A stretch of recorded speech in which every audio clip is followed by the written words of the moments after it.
Good morning. Good morning. This is Sipati. Yes, I'm Sipati. Yeah. Hello. Hi. Yeah. You sit right next to her. She doesn't want to be in the camera screen though. So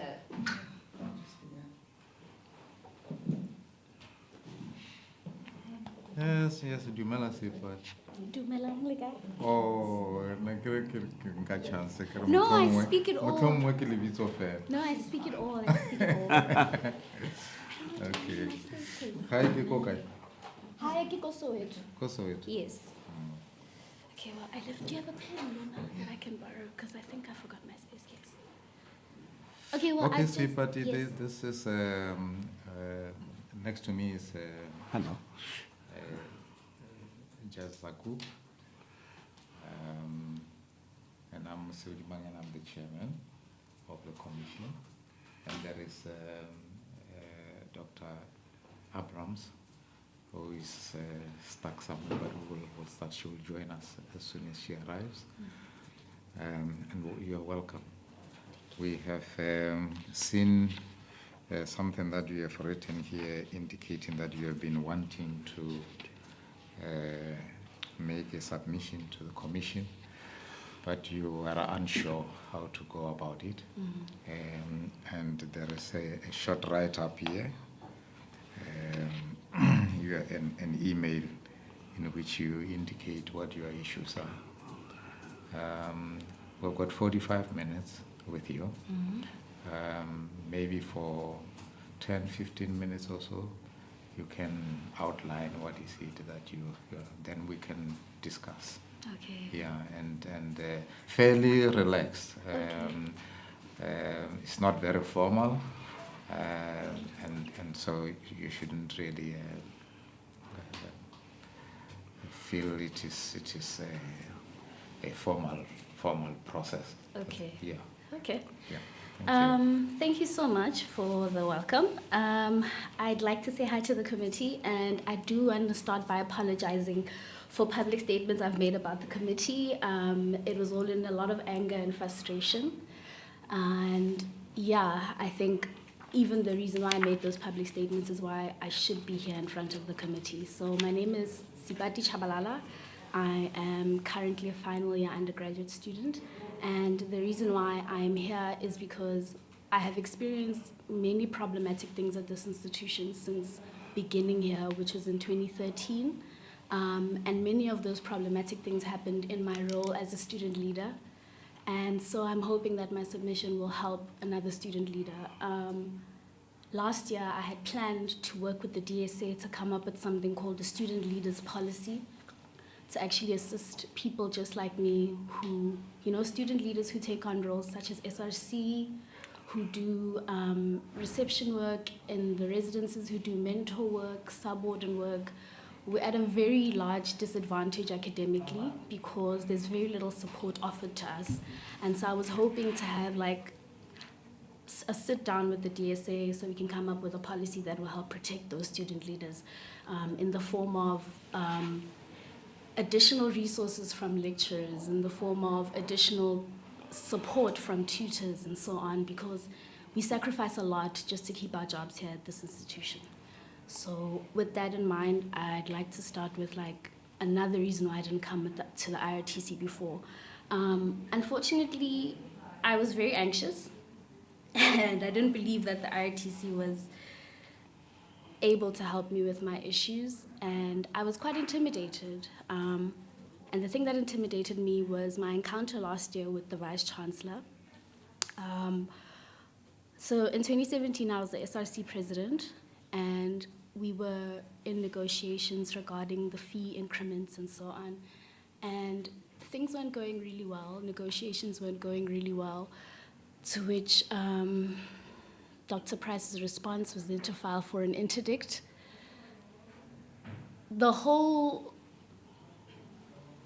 I guess, journey to him filing the interdict was quite problematic in that a lot of things were done behind my back, a lot of things were hidden from me, and so on. And it was just I felt very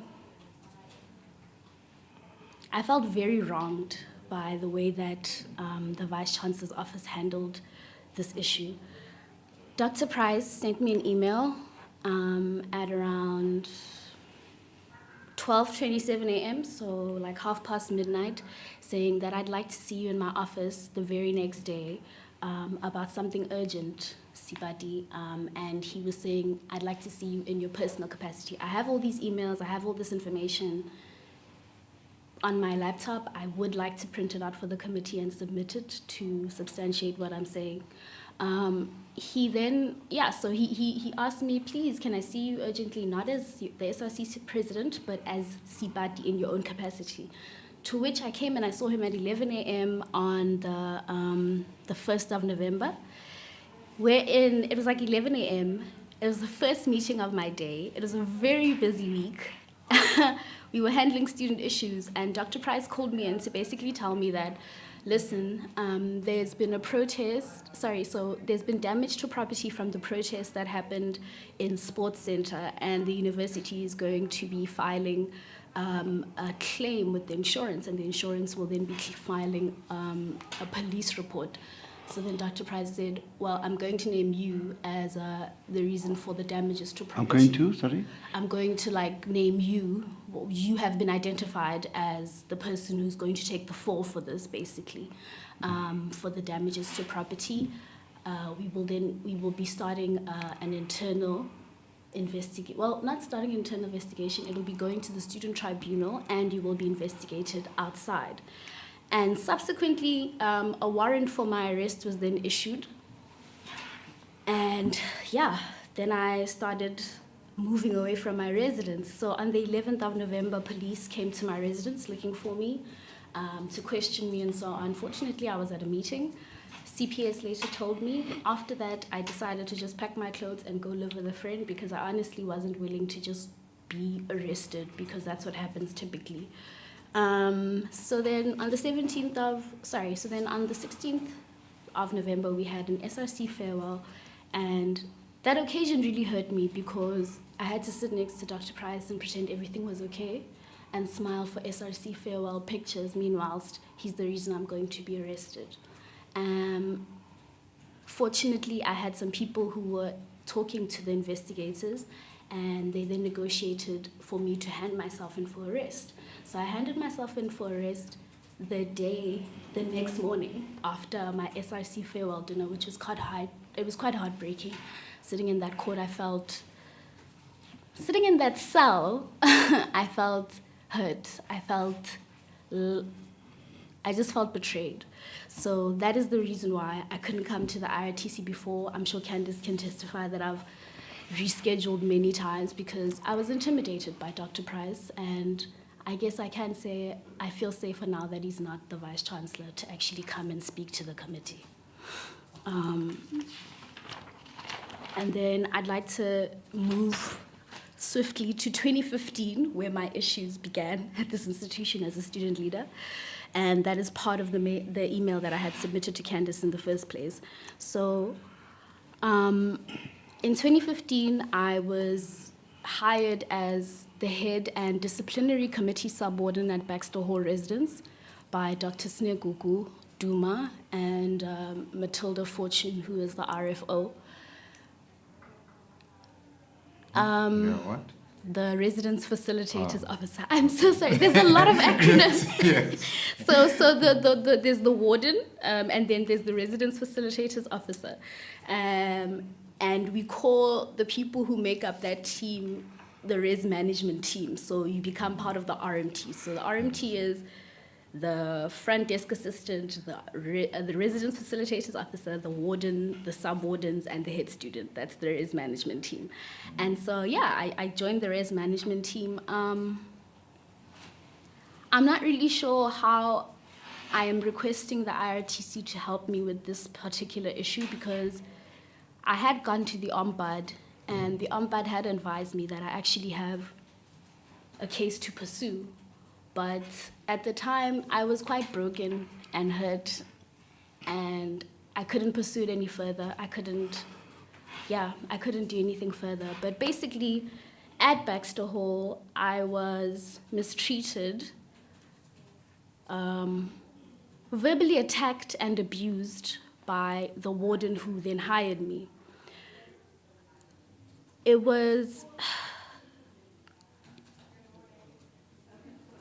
a very disheartening experience, and I think that's when my experience of UCT completely changed, and my academics just went horrible.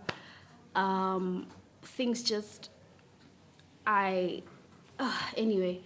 So, sorry, I'd just like to read like a submission that I made, because in that same year I was excluded from the institution because I had failed academically to like perform.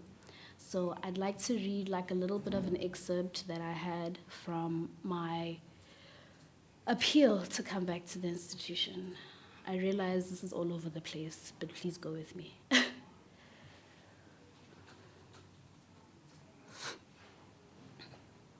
Okay, so in one section of the form it says, please describe the events that affected your study in 2015, to which I answered, Eating up your words. I'm eating up my words. I'm so sorry, let me enunciate better. So my reapplication appeal form for when I was excluded from the institution in 2015, this is page 5 of it, and the field number 2 says, describe the events that affected your study in 2015, to which I responded, in 2015, I took on the role of subwarden at Baxter Hall Residence. I handled the disciplinary committee and head portfolios. My role was to work with the warden and a team of 3 other subwardens as enforcers of university policy within our residence. I feel that this role negatively affected my time management capabilities as I was given a rather time-consuming portfolio, and when I tried to delegate some tasks to other willing students, I was rebuked by my warden. I have since resorted to not continuing in that role in 2016 as I want to improve my marks and graduate. So I'll start on the rebuking, I guess. Dr. Snegugu Duma, the warden of Baxter, liked to treat the subwardens like her children, and I did not appreciate that. At the training for subwardens, the university made it clear that we are a res management team. We are to work in conjunction with each other. Moreover, the students, the subwardens, were merely there to support the warden. However, in practice, at Baxter Hall, the warden was very absent, and she neglected her duties very much so. And that meant the subwardens, the students, had to take over. We had to take the reins. That's not unusual at UCT. That's very usual for the warden hired by the institution to not execute their job properly, and then the responsibility falls on us, the students, to handle. I have many examples of Dr. D neglecting her duties and then blaming us, the students, for anything going wrong. As a subwarden in Baxter, you are in charge of handling everything. So there would be suicide attempts by students.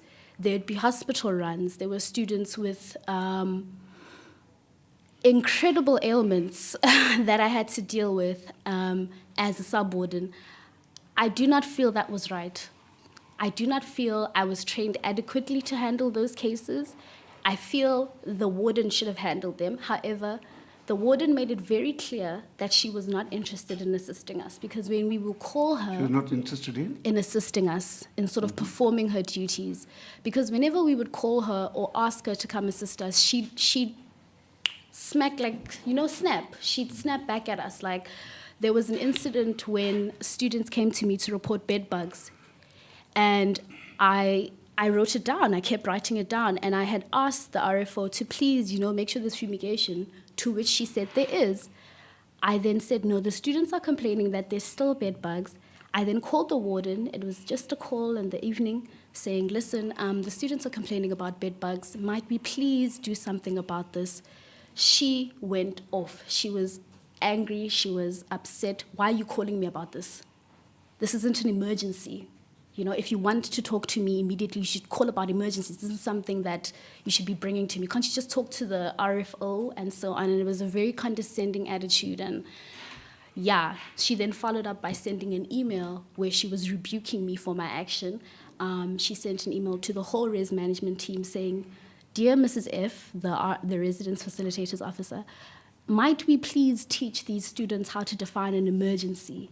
And she just kept going on in that way, like just being rude to us, gaslighting us, like it was bad, you know, and she had zero compassion. Because anytime a student would go to, like, come to us with an emotional issue or seemingly want to go to her with an emotional issue, there was a barrier. It was like you weren't communicating with her. You could tell her, in my own capacity, while I was a subordinate, when I was struggling with my own familial issues, I went to her and I explained what was going on. Her response was, I was shocked. She was like, ugh, you know, like, I will reveal the issue. So I was having problems with my mother. And in the end, she turned it around to make it seem like, ugh, you're just a disobedient child who should just obey her parents. You know what I'm saying? And she tried to sort of translate that into the relationship in our workspace. And it was just, why? She also put us under intense emotional pressure. Whenever I don't know what they're called, but Avenue House managers, the Department of Housing, whenever they would email the Baxter team to ask for information, Dr. D is the liaison with them. However, Dr. D would always give us problems about it. Dr. D, Duma. We called her Dr. D. Okay. Lots of acronyms, lots. Okay, yeah. So, I mean, whenever student housing would have an issue, she would then forward that email in a sort of chastising manner to us. Like one email, and I quote, she says, you know, Sibadi, we don't have a trend of being late. Let's not start being late as Baxterites. We don't do that. That's not part of who we are. And were you late? No, it wasn't my responsibility to email. It wasn't my responsibility to send that information to student housing. It was her responsibility. However, it's like this thing where she doesn't take responsibility for her own role. Moreover, she then chastises us for taking on her role. So however we handled situations in the res, she was never satisfied. I would send an email to a student. She would then respond to that email saying, you know, next time, rather say this. It was just really like a bad space. Then, because I was the head subwarden, I was supposed to also be helping the students in relation to the warden. Some students came to me with complaints about Dr. D's behavior. One housecom member said that in a meeting she called her stupid, outright, called a housecom member stupid for messing up an order. That was completely unprofessional. The girl came to my room crying, saying, Dr. D called me stupid. And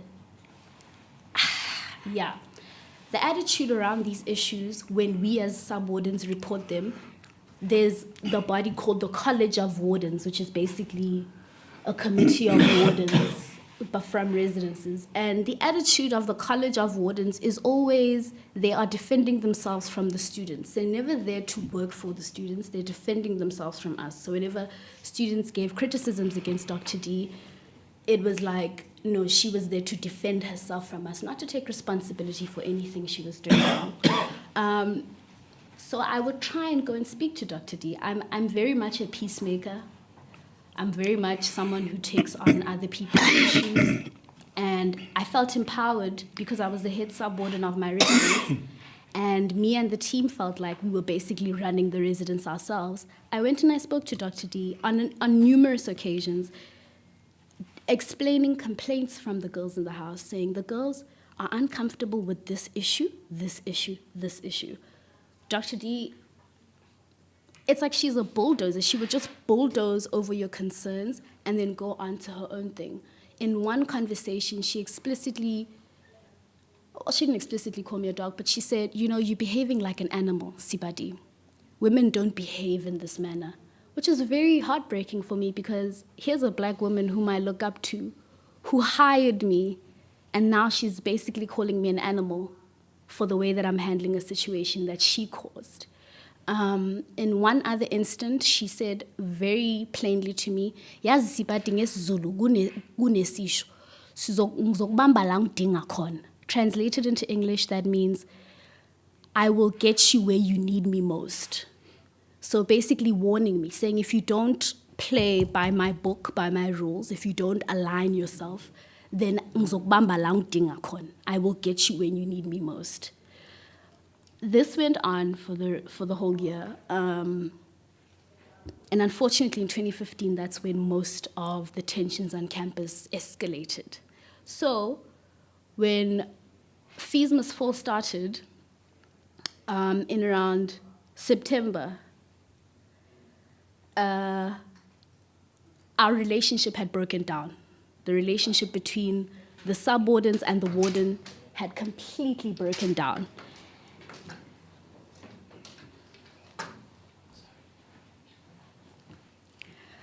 So there was a lack of trust between us and the warden. I think at this time she was also on a sabbatical. So when the protests started happening, she was in Washington, D.C.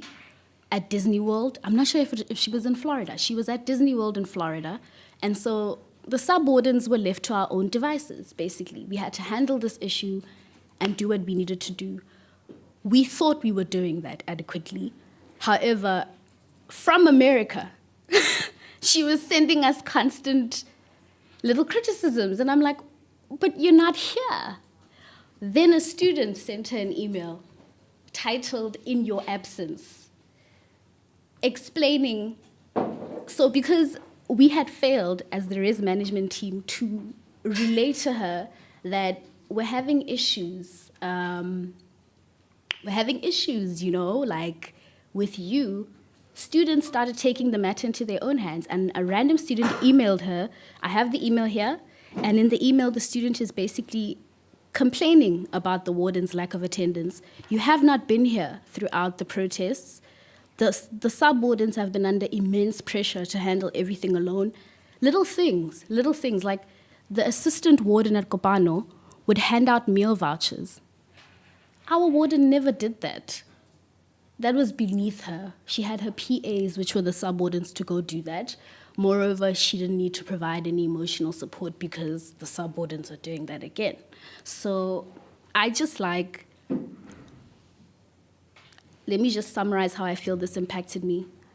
Unfortunately, when you go to your lectures or your course convener and you say, I am a sub-warden, I was dealing with a suicide attempt last night, there isn't really a mechanism for them to just say, okay, here's a concession, take another day and submit your thing the next day. Moreover, the breakdown in the relationship with the warden meant we, as sub-wardens, all Housecom members, had no one to go to ask for support in asking for concessions. So it's like, I can't sleep, I'm having a hard time at res. Mind you, I'm newly diagnosed with depression, generalized anxiety disorder. I ask for a break, she's unable to help us. I still have to go back to class.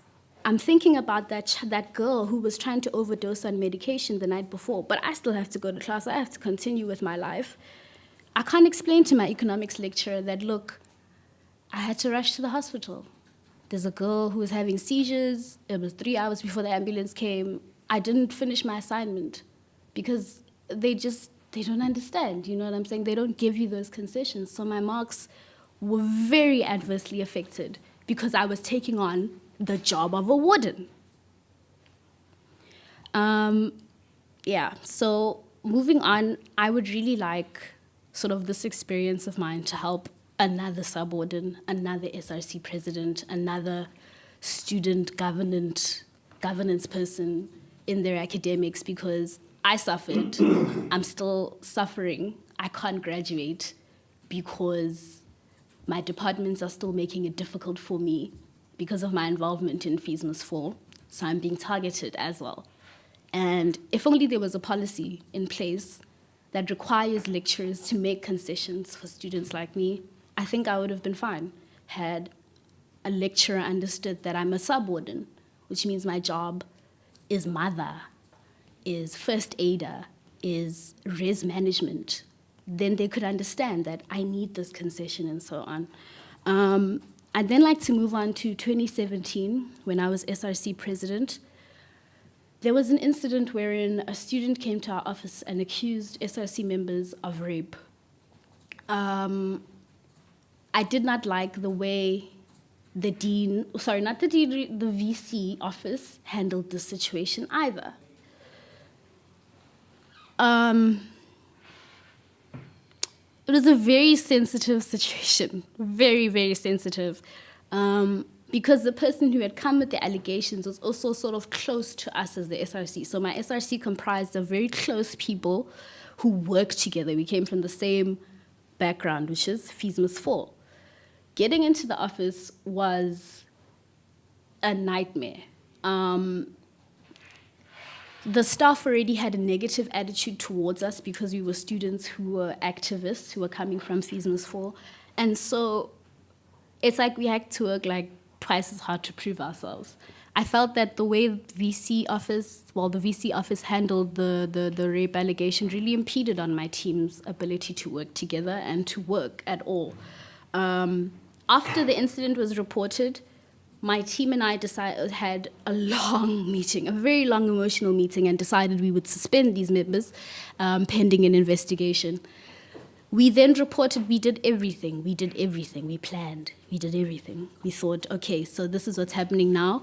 What should happen tomorrow? What should happen next week? We planned, we had plans. We included everyone, Disco, the DSA, everybody. We then reported this matter to Disco and the VC's office, to which they began the investigation.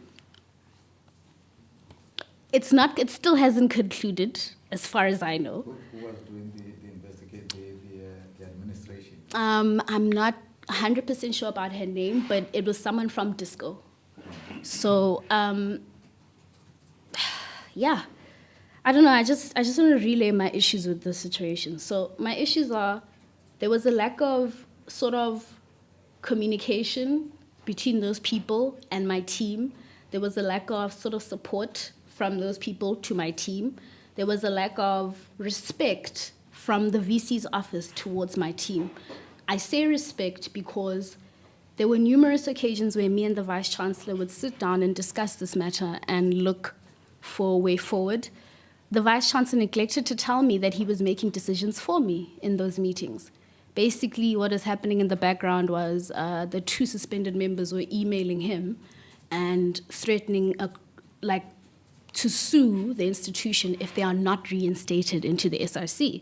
So apparently, the investigation couldn't come out with proper allegations to charge these people.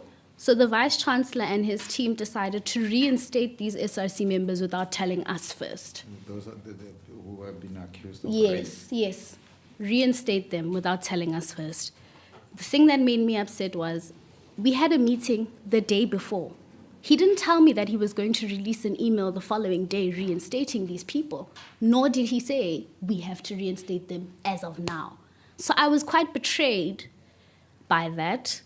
Moreover, it was a lack of respect towards my team because in my team, there were many females and queer bodies and it's my team and people were uncomfortable with working with alleged rapists. And I explained that to Loretta Ferris, to Dr. Max Price, DVC Loretta Ferris. However, I literally said, I myself am uncomfortable working with these people because I don't know whether they're guilty or not. Neither do I want to make that ruling. I'm not here to make that ruling. I know that I'm just uncomfortable because these people that didn't matter to anybody. Those people were back in our office. That meant my team dynamic was even worse, meaning the people who didn't want to be there because they were anxious about working near rapists, or alleged rapists rather, let me not accuse people. People who didn't want to work near alleged rapists were uncomfortable coming to the office. Man, it was just bad. I then tried with the DSA to, initiate some debriefings and so on. However, the sensitivity of the issue is we are friends with these alleged people and we are friends with the person alleging. And so it was just a chaotic, very chaotic situation. The Vice Chancellor was questioning the merits of our decision to suspend. we were going back to the SRC constitution and saying, no, we have the right constitutionally to suspend these members because of these allegations. It was just, yeah, no one really cared what what our dynamic was in the office. No one really, because even when those allegations came, they came with violence. The person who came with the allegations was holding a knife at us in the office, broke windows at our office. But it was like, well, we don't want to mess up the political facade of UCT. Dr. Price doesn't want to deal with the political ramifications of suspending these said members, so they must just come back. And that really hurt me, and that really, that disgusted me. Moreover, there were numerous occasions wherein Dr. Price and Prof. Ferris, the DVC, lied to me. When we were in the midst of negotiations regarding the fee increment last year, I brought in people whom I trusted to help me understand legal documents. A PhD student, another student who is the leader of Shagville and so on, people whom I trusted. And in these contracts so another thing I'm angry at the VC office about is that they like to overwhelm you with information, but then they don't provide you with assistance in understanding the information. And the information they overwhelm you with will not benefit you at all. It's going to be detrimental to you. So here they are. We're in the midst of negotiations. There's an interdict being filed. Dr. Price wants us to stop the protest. So he keeps calling me in for conversation, keeps calling the SRC in for conversation, presenting contracts, saying, we, the SRC, agreed to stop the protesting if this happens. Unfortunately, they failed to mention that there was just a lot of discrepancies. I will, if the committee would like me to bring in the person who was helping me understand the legalities, I can, because that person made me understand that, nope, this is not in your benefit to sign this. There's nothing currently tying the SRC to the claims of management, and by you signing this contract, you would then be tying the SRC to this. So there was a lot of deception that I really disliked working with Dr. Price and the VC team. Moreover, there was just a lot of intimidation, just calling you to the side to tell you kindly and politely, just make this decision now so that we can proceed. One such occasion was when I refused to vote for the IRTC commissioners because on that very same morning, I had been threatened with arrest by Dr. Price. And he called me to the side again and said, no, let's do this so we can. So that was another. I don't follow that. So, as I said in the beginning. No, I'm talking about the IRTC and the votes and okay. So we were in the steering committee of the IRTC, and we were supposed to be voting commissioners in. And I refused to vote. The students refused to vote because, as I said, we were being intimidated by Dr. Price. They were just going against everything we were agreeing on. So we were saying we don't want private. What is the intimidation about? I mean, as I understand it, you'd go to a meeting and you can vote as you wish to vote, right? Yes. How was the intimidation? How did that happen? Okay, so when I disagreed with what was happening in the room, I decided I do not want to vote, to which we would then take a break outside. And during those breaks, Dr. Price would, come to you in the corner and tell you, you need to vote this way, you need to do this, But then what I don't understand is, if you don't agree, you tell him I don't agree. Why do you get intimidated? If you decide not to vote, he tries to persuade you to vote. You just refuse. I don't understand where the intimidation comes in. So I guess the intimidation comes in with him not being able to accept that you just don't want to vote. You mean nobody must try and persuade you to vote? No, so the decision was to vote, and I said I am not going to vote on this to elect commissioners into the IRTC. And so I left the room. The meeting proceeded. The meeting then had a break. At that break, he came to me and was, talking me into coming back and voting. To which I said, no, I'm not doing that. Right. But he just kept trying to conversate me into it. So that's why I say I felt intimidated. Because it's like, That's how it is. They call you to the side to tell you, no, don't do that. Let's do this when there's no cameras. Okay, so Yeah, we I think now- I'll stop here. Yeah, okay. We now have 10 minutes left before Yeah. the next that thing. I thought you would speak for something like 15 to... Yes, but didn't want to disturb the flow of what you are about. But there are a few things that I think we need clarity on before the other. You say you are charged. Yes. You are still, the charges are still... I have been sentenced to 40 hours of community service. So you've been found guilty? It's the plea deal with the NPA where they agree to withdraw the charges if students do the 40 hours of community service. So you've done the plea deal? I don't want to do the plea deal. But you've done it. No. Hold on. If you haven't done the deal... I've accepted hold it, on. yes. Let me tell you what I don't understand. If you didn't do the deal, you can't get sentenced to 40 hours of community service. It's a Did you do the diversion. deal or didn't you? Okay, so she can help me with the legalities. It's a diversion. See, this is the issue with me. I don't understand the legalities of it, but I am contesting it. I did even tell the fees must fall lawyer. I do not want to do these 40 hours because I feel my last 2 years at UCT have been community service. And it's unfair that I'm being made. Moreover, I'm not in the right mental state to be doing these things. I'm currently quite depressed. I can't leave my room. Okay. That's another story. So that has not started yet. No. And the diagnosis with the depression. Are you getting any help? Yes, I am. From the university? Yes, I am. It is the university facility that is helping you with that. Yes.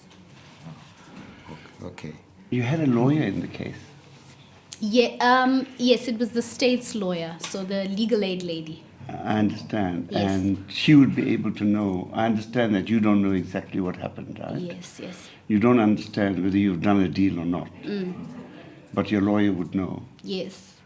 Then you must let us have the name of the lawyer. Okay. I'd like to know whether a plea deal has been done or not. Okay, so her name is September. I'm not sure about her first name, but I can call legal aid after this to verify. Now, give Candice the details Okay. of the lawyer. Okay. Because I think we should try and find out whether a deal has been done or not done. Okay. You are still a student here? Yes, I am. What are you doing now? I'm fighting the philosophy department to graduate. You are in the last year Yes. of Yes, I'm- BA philosophy. Yes, BSOCSI, philosophy and international relations, politics. Oh, okay. And what's the fight about?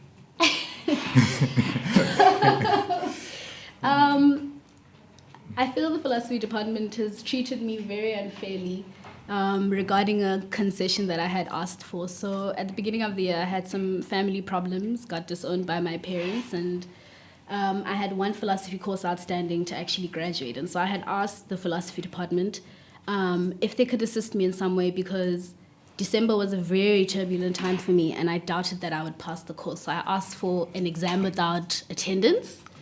They gave me issues. They're still giving me issues. I'm just trying to graduate. I have one more course left and yeah, I'm seeing the deputy dean today to discuss my issues with philosophy. So I don't know if I want to overwhelm the committee with that.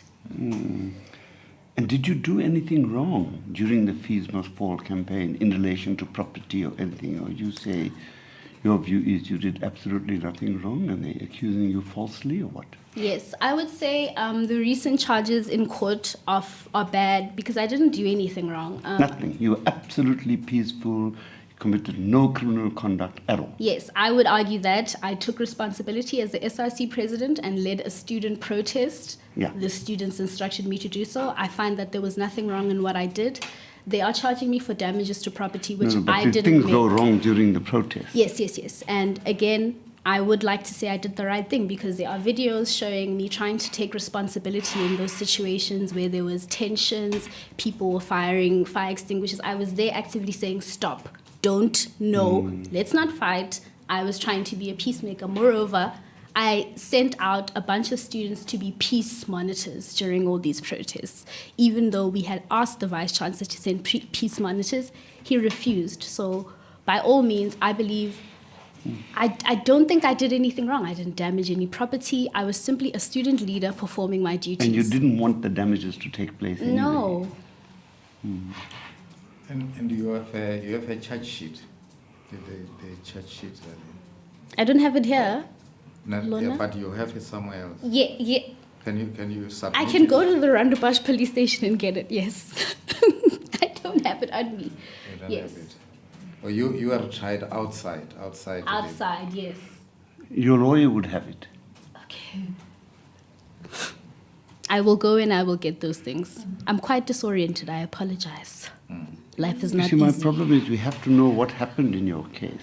Yes. And if you can't tell us what happened, we have to get the information from somewhere. Okay. I will get that to Candace. Your lawyer is the best person from whom Candace might be able to get the information. If you authorize your lawyer to give Candace all the information she wants, then at least we know what happened. Definitely. So the specific thing that you want is to have this conviction, quote unquote, against you removed. I would like that, yes.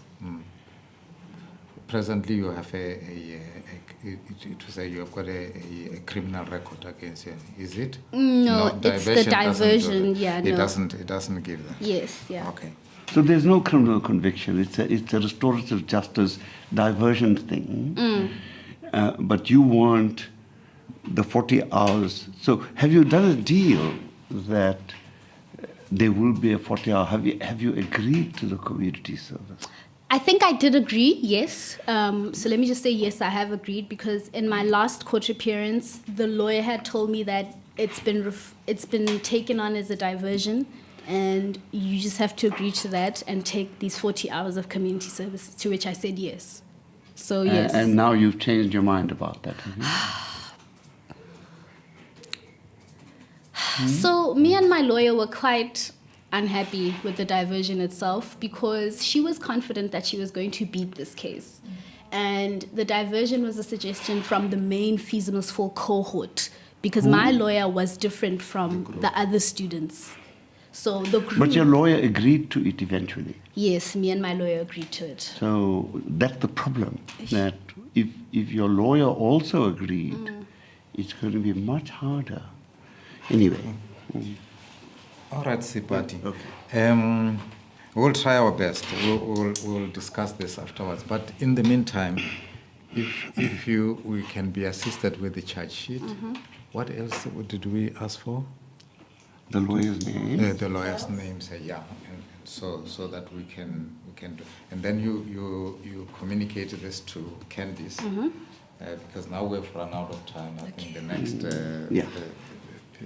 people who are coming in, and thanks for coming. And you are quite happy with the help that you are getting now from for depression. You are happy? Yes, I am. You are happy? Yes. Okay.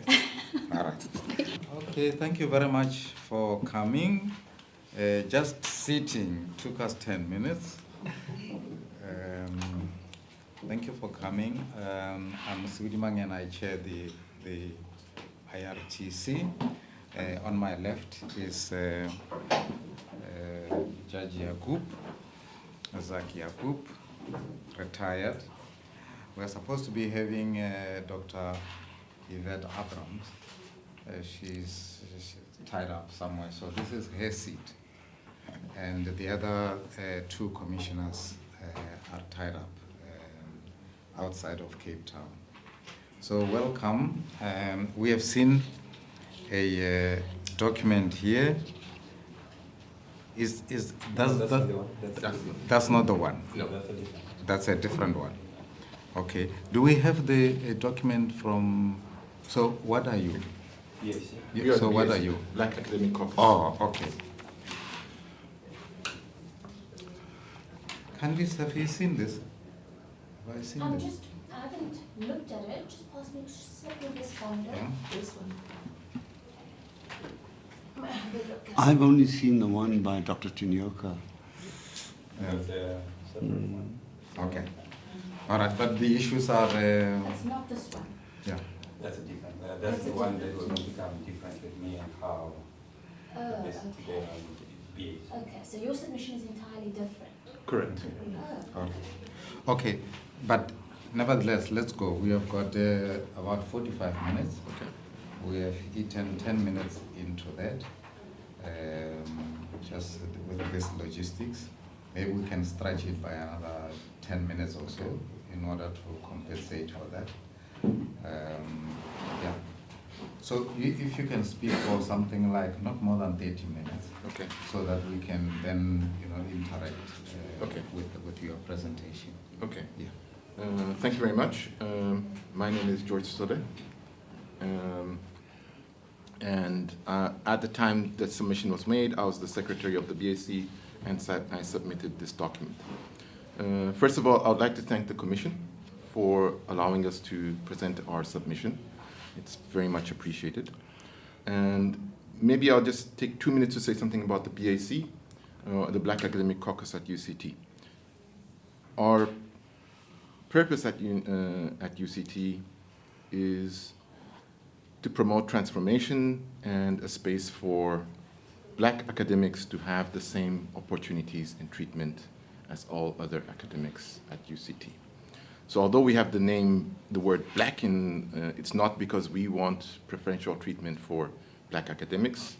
Quite the opposite, we want us to have the same opportunities as all other academics at UCT. I'll now go through Is the black narrowly defined or broadly? It's broadly defined. Okay. Yeah. So as you can see, our membership comes from a broad range of academics at UCT. And are there whites who are members of the forum at all? No, Okay. not at the present time.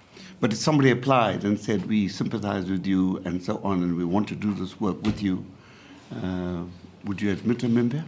Well, according to Constitution, we make no, we do not make an exclusion. We don't have any exclusions. Okay, right. We just say that whoever wants to join and is aligned with our objectives, Yeah. they can join. Right.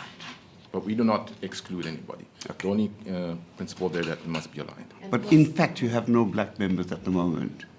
Sorry, we don't have any. Any white members? We don't have any white members Okay. at the moment. But we do have friends of BAC. Yes, correct. And postgrads. And postgrads. Yes. Okay. Thank you. Right. So I'm just going to go over an overview of our submission and to look at the issues that we have raised in the submission.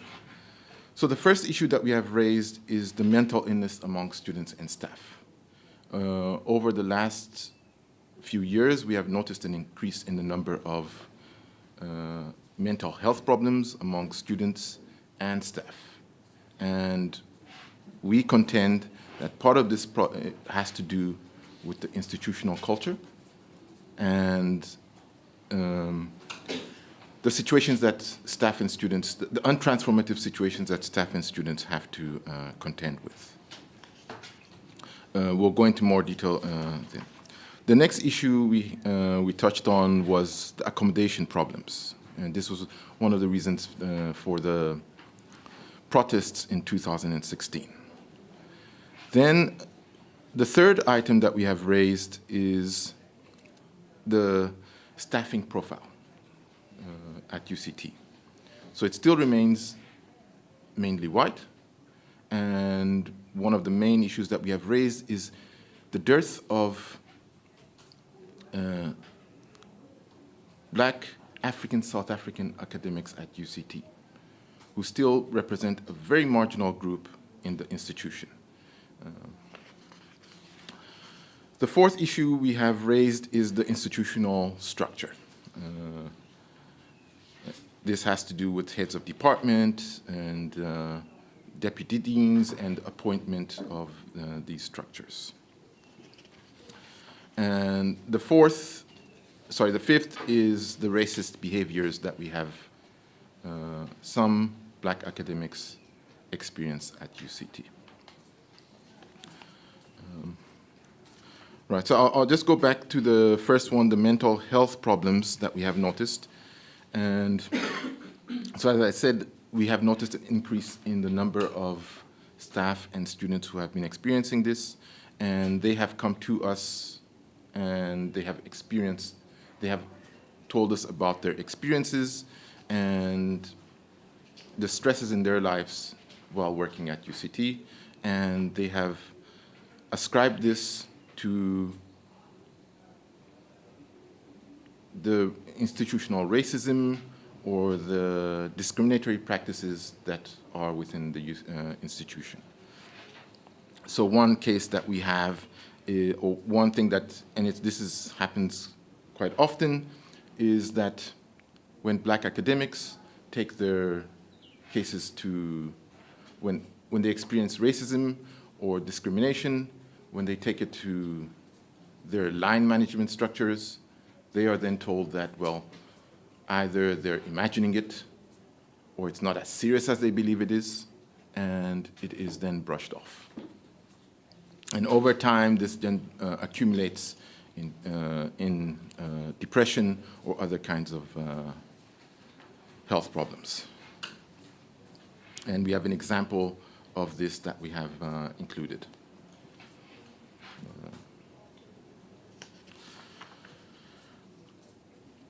Regarding accommodation, I think this has been raised already in other forums, so I'll just skip for this and move on to the academic and staffing profile.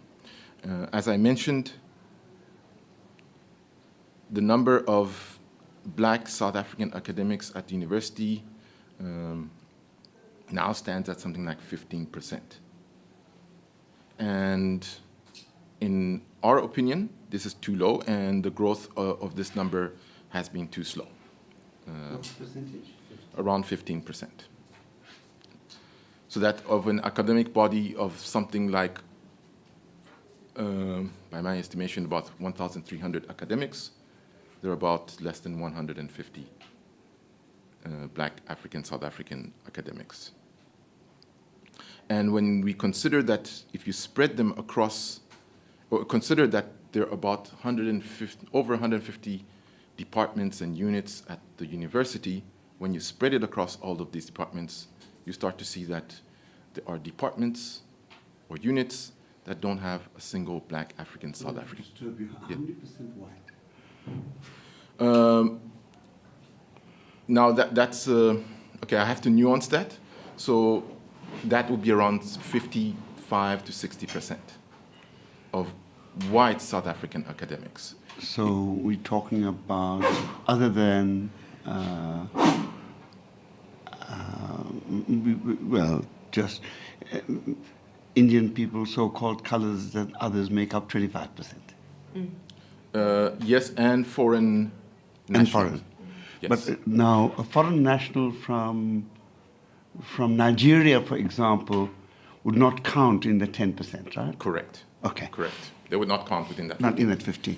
And we have to consider also that the breakdown is different depending on the rank within the academic group. So for professoriates, there's a higher number of white academics.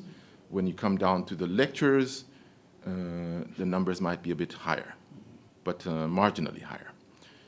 So if we were to now to take the white foreign nationals, then the number jumps up to maybe around 70% or more. And in terms of female, male? There are a lot more male, lot more male than female, significantly. You don't have some. I can give you the 2000. So this is from the numbers from the university strategic plans from 2020 to 2015. So for, sorry, just get the right sheet. Okay, so in terms of female academics, 59. 59%. Sorry, 59. Actually, that's the number. Oh. 59. For males, 69. And that's right across all the academic designations. And in terms of percentages, this is again for the 2015-2020 strategic plan. That was 5% and 4%. We don't expect that those numbers have increased significantly. Now, the reason this is a problem for us is because when we talk about alienation, this is one of the sources of that alienation for students. Because when they come here, they don't see themselves reflected in the institution. They lack role models. And this then leads to that sense of alienation. And there are departments that don't have or have never had a black South African working there beyond the level of a cleaner. So now you have a student who comes to a department and the only person that they can relate to in terms of their designation or group is the cleaner. And over time, these kind of issues just build up. And we're not saying that it's all the reasons, but this is, we believe, one of the reasons.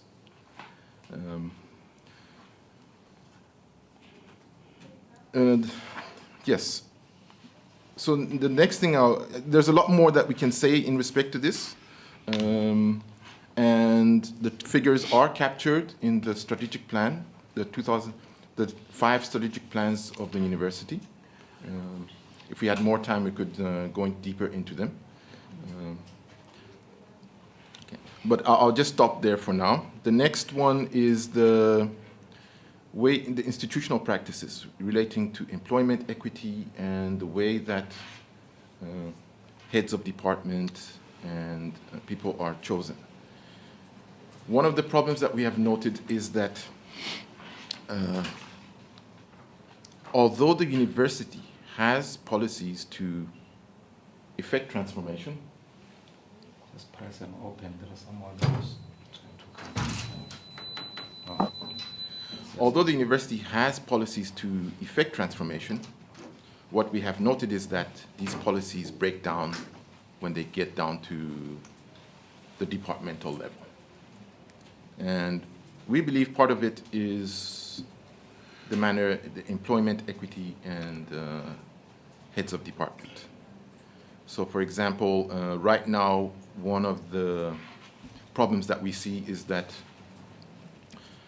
the way EE, employment equity, is facilitated in meetings. It's a very devolved process. So what you have is employment equity reps who sit on selection committees, and they're selected, they're trained, they're selected, and from within faculties, and they sit on the selection committees. But there isn't because it's a devolved process, there's never an overview. So one person who sits on one selection committee won't necessarily sit on other selection committees. And because of this, there isn't a situation where there's one person who sees what's happening right across the board. And because of that, they don't get to see the ways in which employment equity is not promoted. For example, you might get into one meeting and then people will say, well, you know, this is a special case. In this particular situation, we can't find somebody. We're going to have to, in this particular case, we may not have to follow the employment equity, or it may not be necessary. But you find that this practice then repeats itself in every other selection committee. But because it's always one person who sees one snapshot of a small picture. What do you mean, one person? So, for example, you might have... Is the selection committee consisting of one person or what? no, one employment equity representative. So there'll be a selection committee in which, so the faculty chooses one person to sit on that selection committee to serve as the employment equity rep. Okay. Their job is to make sure that the employment equity processes are respected. But if during the committee, the selection committee, somebody says, well, in this particular case, we feel that we have met the necessary criteria, or we can't find the person, or for whatever reason, then the employment equity might not be fully realized. But because it's only one person just sees what happens in one committee, you never get the appreciation what happens across the whole faculty or across the whole university. How do you compare with the other historically white universities in terms of employment equity and representativity? Unfortunately for that, You we don't haven't studied that, so I can't give an answer to that. Okay. Yeah. But if I may ask my colleagues if they know anything. Well, I think what we can say is that the annual reports that are submitted to the Department of Higher Education and Training would be a good source to get that information and make comparison. UCT has submitted its own, but the other universities would have done the same. So that, and then there's also the structure of bodies that make decisions at the university, for example, Senate, which we believe needs to be restructured. And partly because they tend not to be representative or representative of the broad spectrum of the university. If I can ask, maybe one of my colleagues wants to add something to that. I think also council, what many people don't realize is that the University of Cape Town's council composition is an anomaly in the system, in that alumni have more representation than you would see in other universities.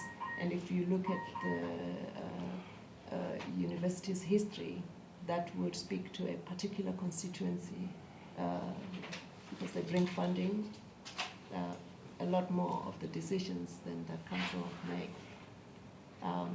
You know, you can expect that there might be conflict of interest issues there that we need to explore. Who appoints the council?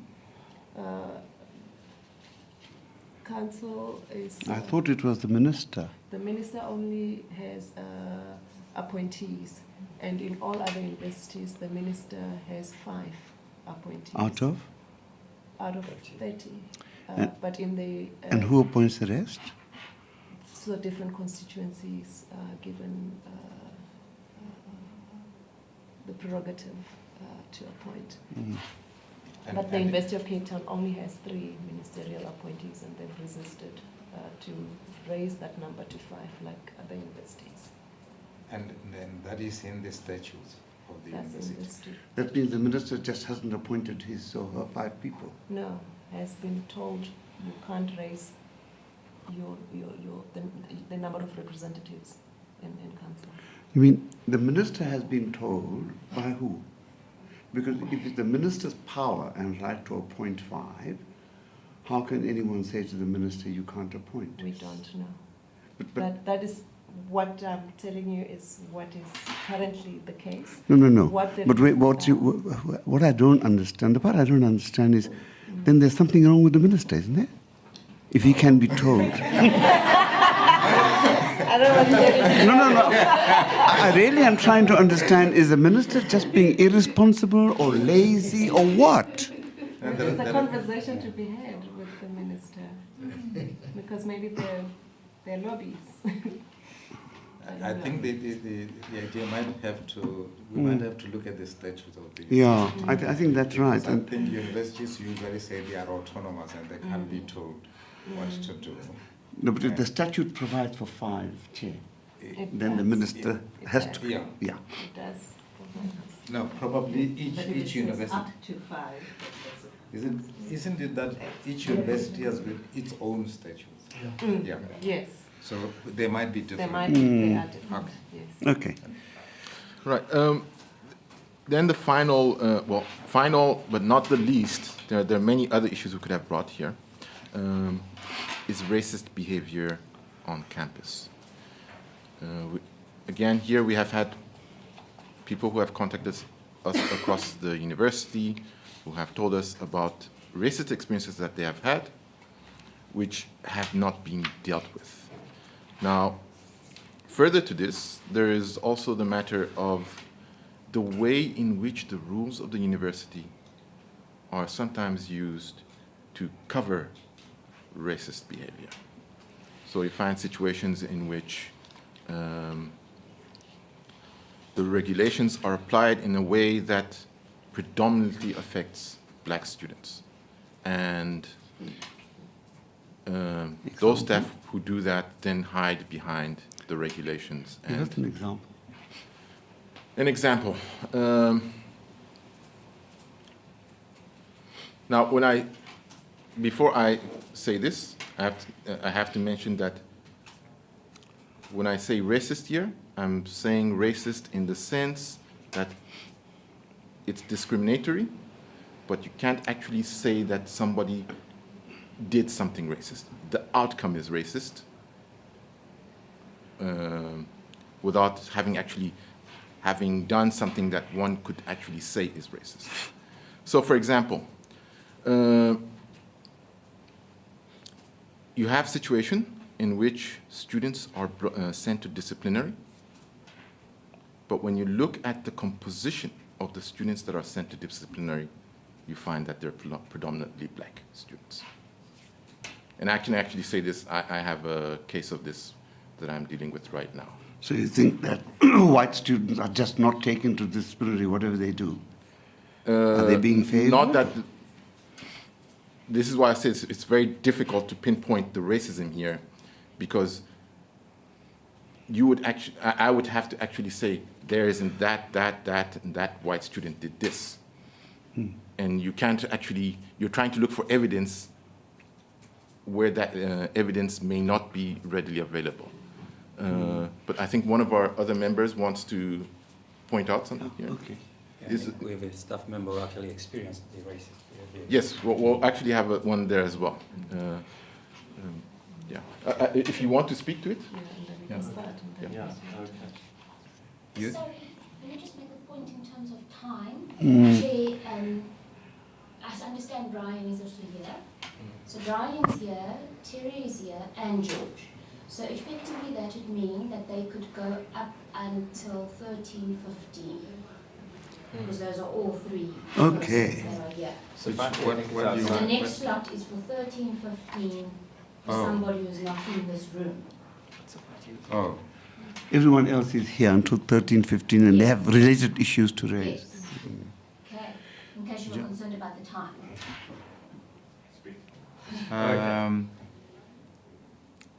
I don't think I understand what you're saying.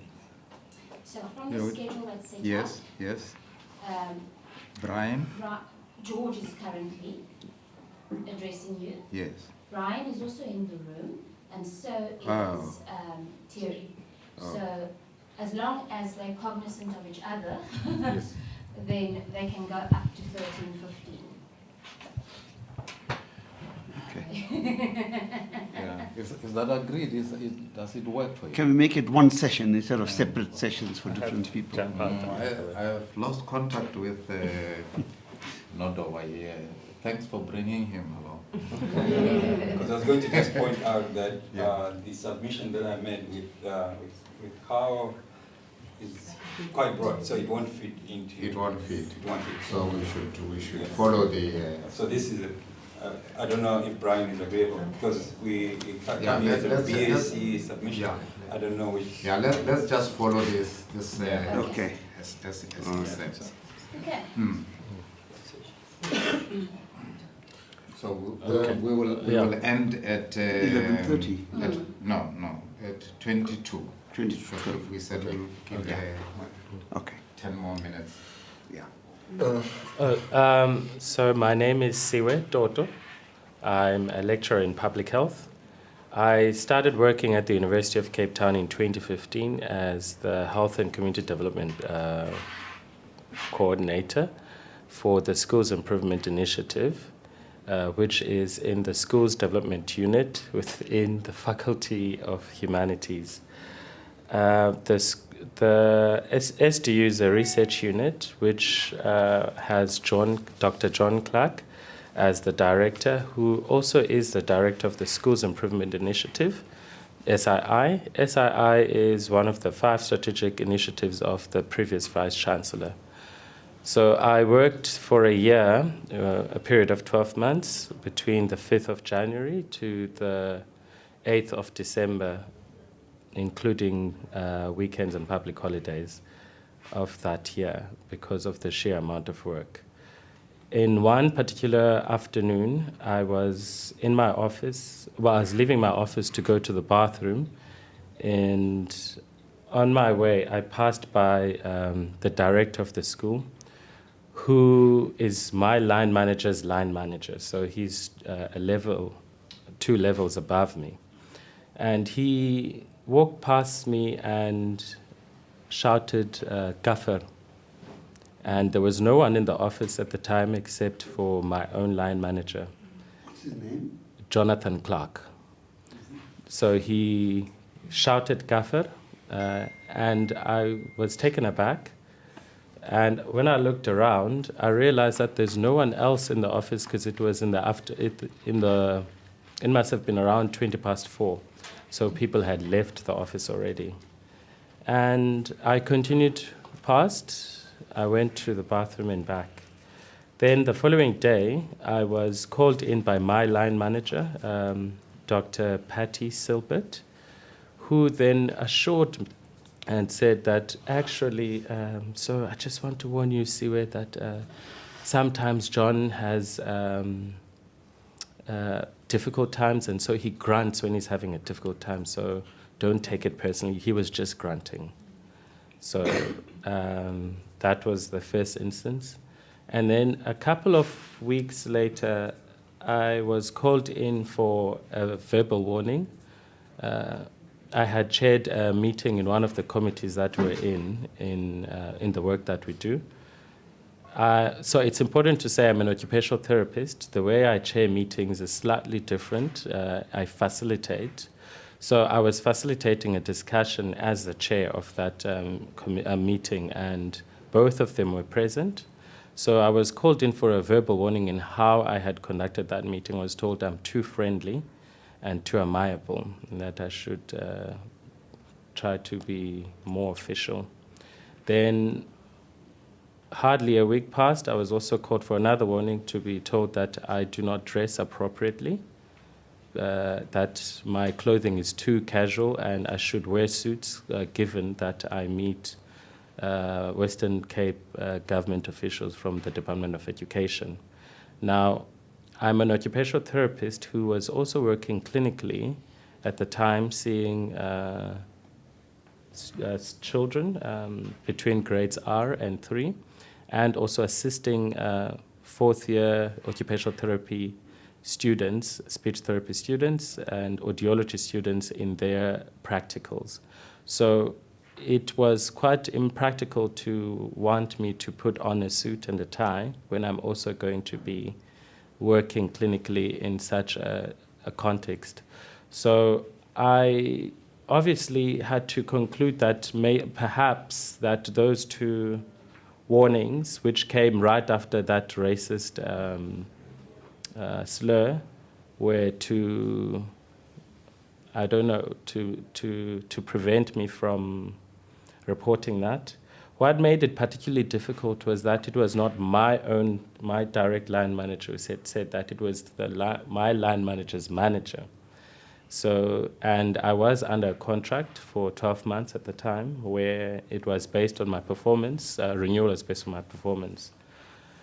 And then lastly, this was in September, I got called again into the office, and I was offered my job again for a period of 2016, But from 40 hours, they decreased it to 20 hours, citing that I have a master's to complete, so it might be beneficial for me. They also cut the salary in half, and they said, what do you think? And then I said, I'd like to think about it. And I went into my own office. As I got into my office, I received a Facebook message from a previous someone whom I attended undergraduate with, who had been offered the exact job that I was given and had accepted it. So I don't know why I was being fooled into thinking that I have a job that was already given to someone else. That's my submission. What happened to that job eventually? It was given to the person who asked me for advice. Did you refuse? I refused later on because then I thought it's useless if someone's already been offered the job. But I must also say I was going to refuse it because the kind of work I was doing, I was working at least 100 hours a week, and yet now they were cutting it from 40 hours contractually to 20 hours. So since I left, the job has been divided into 2 roles. And it's coming, eh? It's coming in your slot. It's that I have to provide the lecture, so I have to. So It's within our. Oh yes, Yeah. yes. Yeah. I did But provide in submission. your slot, yeah, you have got a slot here. Are No, you, that's not Brian. No, Oh, I'm this is not- Siwe. No, this is oh, Brian is. You were sitting right here. Okay. All Yeah. right. Yeah. You yeah. work 14 hours a day, 7 days a week. That's what makes it 100 hours. Yes, I worked between 6 a.m. to 2 a.m. every night, every day. And you only slept for 4 hours. Yes, including driving. Well, it'd been impossible for me to do my work at all in those circumstances. I was still given deadlines to meet, which were impossible. So I had to provide weekly reports, monthly reports, and all sorts of reports within a very short time frame, which I was able to do. Some I had to negotiate deadlines, but that was the reality. So, which is why I worked including public holidays and Saturdays and Sundays. What do you do now? I now lecture in public health at the Faculty of Health Sciences. You've got a full-time job now. That's correct. We have had quite a bit about mental health at this institution. And of course, including the recent tragic incident, what we've heard from students themselves. Are you satisfied with the level of support, that is the professional support for both staff and students who experience health problems, mental health problems? So a lot of the support that students get is outside, the support that students get that that's meaningful is often given outside of the official structure of the university. Just to give an example, since Prof. Mayosi's passing, there are academic staff members who've been on suicide watch because of what was uttered and what got to the media, but what students heard themselves being said about how they may have to blame for Professor Mayosi's passing. They took it very hard. And one student did try to take her life. But because of these staff members who make themselves available beyond the call of duty, she was found in time. She's currently in hospital, being looked after. And even accessing that hospital took staff members who made themselves available to make that link. And Siwa is one of the 2 staff members who luckily were able to be contacted in time. I've been a warden in the university structure. I was a warden at Karina's residence, and during the time that I was there, there were a number of attempts by students to take their lives. And in one instance, when I lettered student wellness, that there was a student I was very worried about, I was basically encouraged to have her leave the residence. She had indicated that she has a friend somewhere, and I was basically told if it doesn't happen on campus, then it's not your issue. But with the subwardens, we made sure that she didn't leave, and she didn't leave, but she tried to take her life, and we again caught her in time and got her the help that she needed. But consistently, I would hear students saying they are not using student wellness because they can see that the person sitting right across doesn't care. What's your name? But oftentimes, the staff members themselves are overworked. So it's not necessarily their fault. What's your name? My name is Erwani Ramugondo, and I'm a professor at the university. You had your hand up. Yes. So I want to comment on this mental health issue because I think what's happened in the university is that the approach to mental illness is one that sees the impairment, right? So it sees the depression, it sees these diagnoses, and it burdens the individual with having to address that impairment as an individual. So what that means is that when a student comes to a lecturer, engages with lecturers and says they have depression, they might be given time, for example, to take time off from their academic work, but the burden stays on that student to actually make up for the academic demands. So there isn't, even in the current mental health policy, there isn't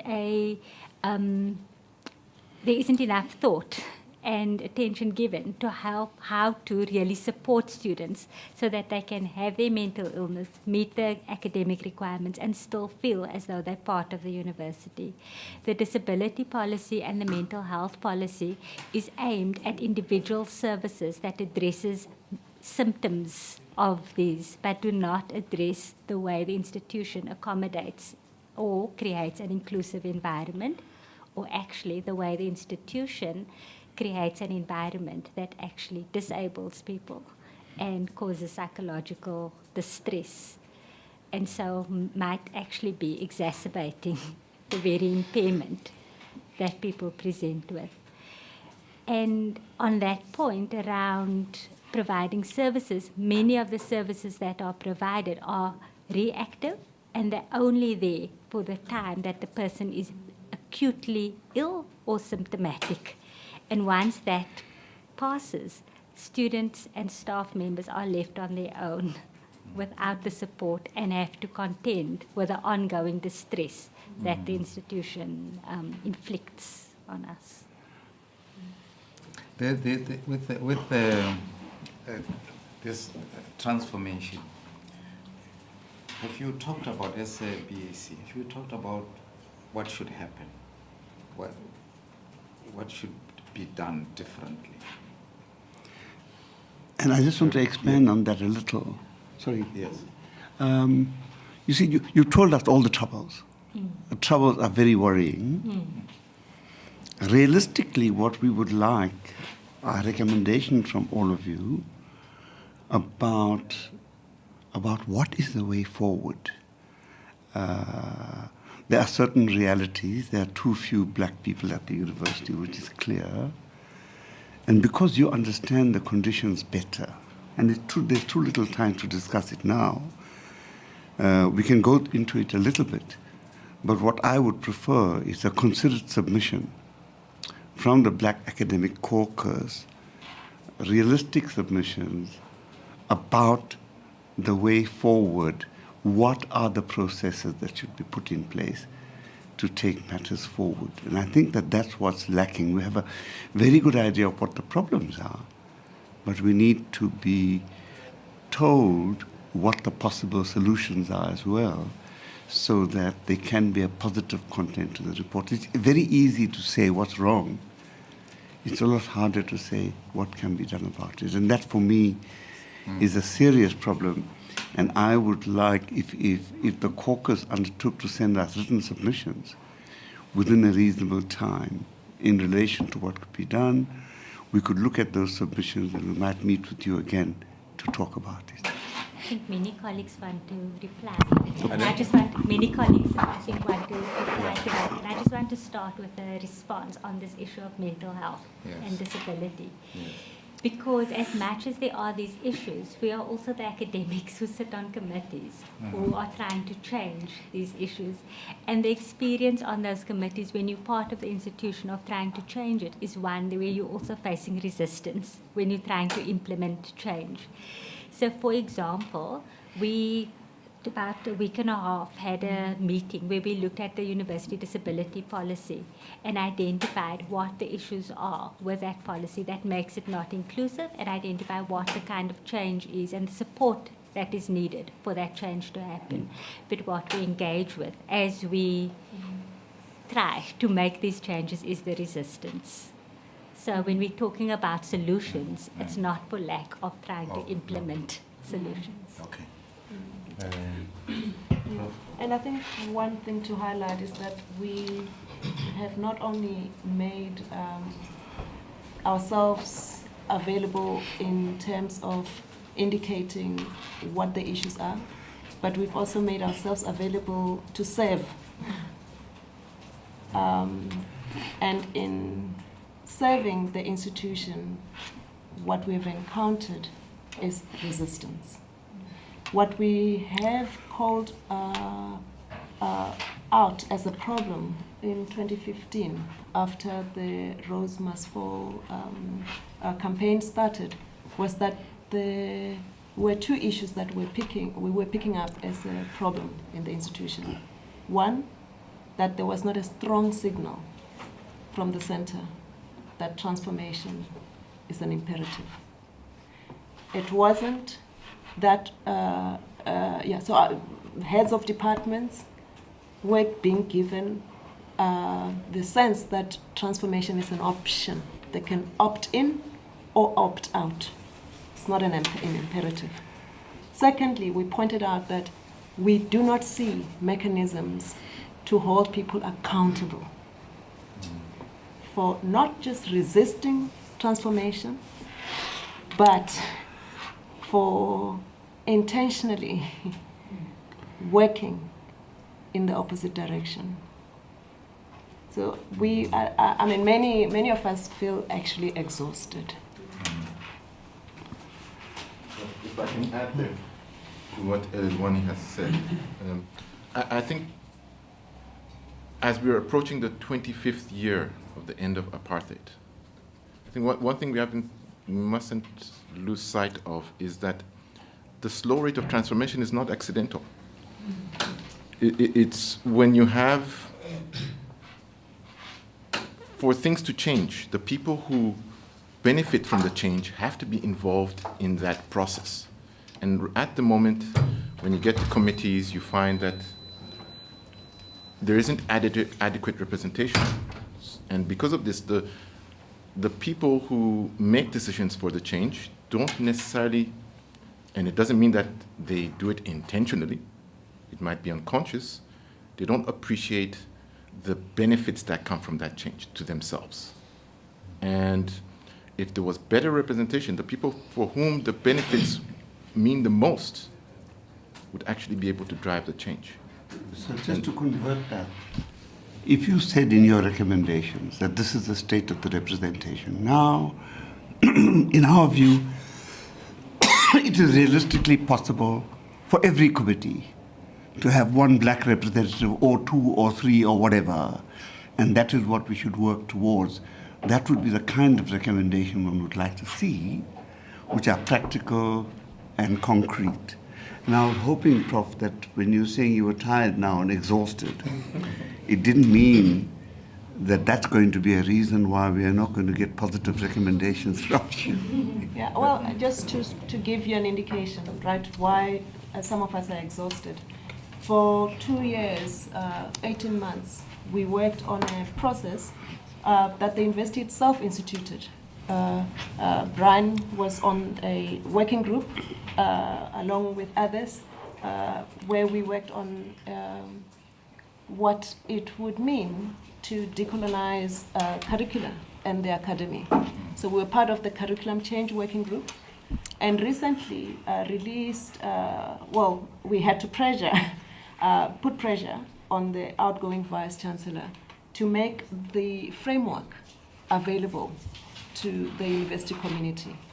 Now, I can tell you now that the signals that I'm getting is that that work was for nothing. Has the framework not been released? It's been released, but it's not enough to just say it's out.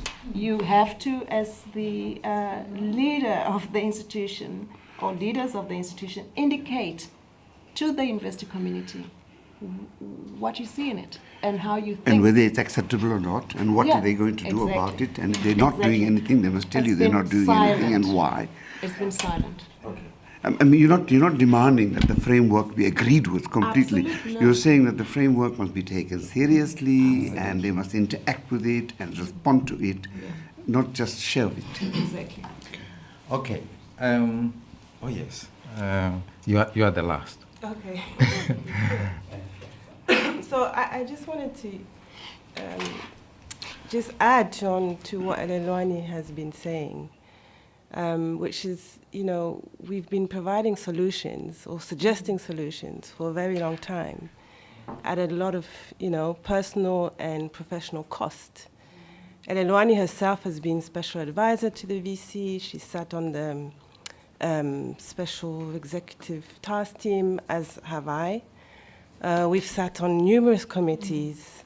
We've taken up deputy dean positions. And in all of those spaces, we have provided solutions and tried to make change. And my understanding about today and coming to this IRTC is so that we could actually share what the problems are and what resistance we've been experiencing in those spaces. And now it feels a bit like we're being told we need to provide solutions, rather than express Because what we our can't. problems are. How do we dream up the solutions is what I'd like No, to know. we can give you a long list of proposed You see, solutions. that's We've what- been that's what we working on want. them for a very long time. Yeah. But my point is, in that process of working on these solutions, we have experienced a lot of pushback that has come at a high cost, personally and professionally. And these are the things that we want the IRTC to address. But you're not objecting to giving us a resolution. No, we can do that. All right. Okay. We are more or less out of time. Yeah. By when will we get? Yeah. Okay. Now they will give us that. Yeah. When around 1970, 1964, 65, etc., when a lot of our freedom fighters were on Robben Island, it looked like the end, as if they are finished. Yeah, there was nothing. There was no political activity in the country. It was quiet. People were cowed, were afraid, and they thought this is the end. But they believed, they were. By the time I got there in 1973, they were thinning out, but people had already done 10 years, and it didn't look like this regime could be collapsed, that it will ever go away. And even those who went into exile, the same thing. But look at where we are now. So we need to stick in there and believe that this institution and the rest of the country can change. But it's only when we recognize that there is a fight to fight. It's a fight to be fought, and we fight it in order to advance our society. So let us not despair. Let's work on those solutions that are possible. That's why he says that please present some solutions so we can put those into recommendations. We think that the university as a whole, the whole community, maybe there are others who don't believe it, but there are a lot of people in the university community believe that something is wrong with this institution and something must be done to correct. So that's a good start. And we would like to present ourselves as an agency that could play a role in making members of this community in their different diversities to find a way of talking and taking the university forward. So if you could make that submission, so that it is, we heard by word of mouth, but we need something in writing that will form part and parcel of our overall report writing of this process. And as you do that, it's not what this commission had talked about, but in another environment, we're discussing the problems that students face at university. And there was someone who said and argued very strongly that part of the problem, talking about suicide, and mental health of students, that the education system as a whole fails students, fail our students studying at primary school, secondary school, high school, and then university. In particular, that the school system does not prepare our students well, and that they face enormous difficulties when they get to university, and a lot of them can't cope. And there's the high dropout rate, that is in addition to racism and all these other questions. So they can't cope, and it creates this problem. And that maybe we need an extra year, like in neighboring countries where they have A-levels, for those students who would like to go to university to prepare. And I had a discussion with the Minister of, first with Kadasma, when I was his deputy, but we left it because there was that difficult area of reconfiguration of higher education. So it didn't go far. But with the present minister, and we have not gone far either, that perhaps after matric, those students who would like to go to university should have an extra year of whatever we call it in order to prepare them for university, and then the others can branch off to other things. See if that's viable. It's something that you could look at, because it's not, that part is not only UCT, but it is countrywide. The dropout rate is frightening. There are many who come here and they don't go to universities and they do not graduate. Maybe in your submission you may comment on to see. And we're hoping that with the current minister we might be able to take it further. But she's skeptical. She thinks that rather perhaps universities must be given what is it? What do you call it? Those students who are given an extra year or something. Bridging course or something.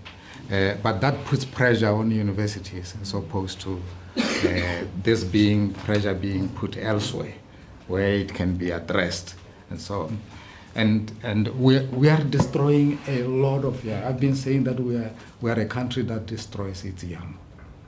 And those people we bring to university and they don't pass and they drop out are destroyed in many ways.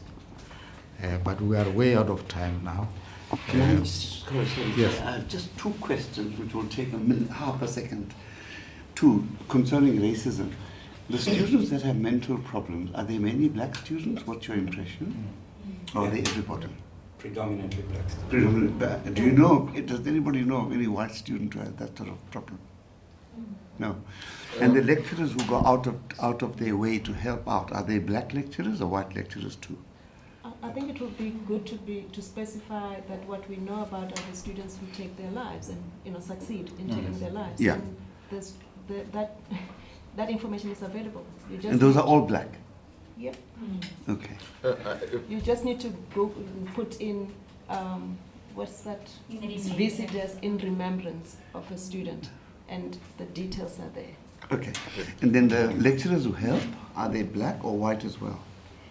Predominantly black as well. Predominantly black. People help in different ways. No, but the kind of help you were talking about. I've not encountered a single white, Okay. colleague at a hospital ward Okay. when a student had asked for help. I've seen them bring food during the day. But I think it's more for lack of information than so we can only talk about the things that we see. So that doesn't mean that there are no students, white students with mental health problems. I'm sure that they are there. Yeah. It's just that. But if the in remembrance ones are all black, it tells a story, doesn't it? It tells a story. Okay. Just one last thing. I think it's important that we echo this point that Shose and Elelwani are making. We can provide the solutions, but I think it's wholly unfair to expect us to be the only ones who carry the burden of providing the solutions to problems we do not create. And so in order to come to a point of accountability, the burden of providing those solutions cannot be only provided by the BAC. BAC has been doing that for years. And of course, they have to come from somewhere else as well, which is why the submission is tabled here. Is that we have been providing those solutions. We can specify what those solutions have been. We can specify what the resistance has been. But also we think that it has to be, we have to find a point of accountability where the people who are creating those problems are also then expected to provide the solutions. The people who are creating the problems are less capable of providing the solutions, in my view. But then they must. And that's But the part, that incapacity. But I take the point. We will ask. That incapacity cannot be laid on our shoulders and at our feet. I'm saying you cannot get out of it either. I agree with the point that we will ask everybody to provide solutions, and I agree it shouldn't be left only to you. Right? To that extent, I agree with you completely. That everyone must be asked, what do you say are the problems, and what do you say are the ways forward? Now, even those white people who come and say, well, the black people are just feeling they're just not right and they're off their heads or something, we'll have to ask them, well, now, in terms of how you see the problem, where's the solution? We'll have to try and put all this together. Unfortunately, the burden is on us, ultimately, and we're just asking you to help us.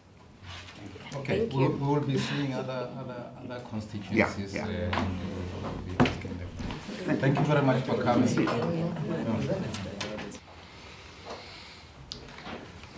my paper?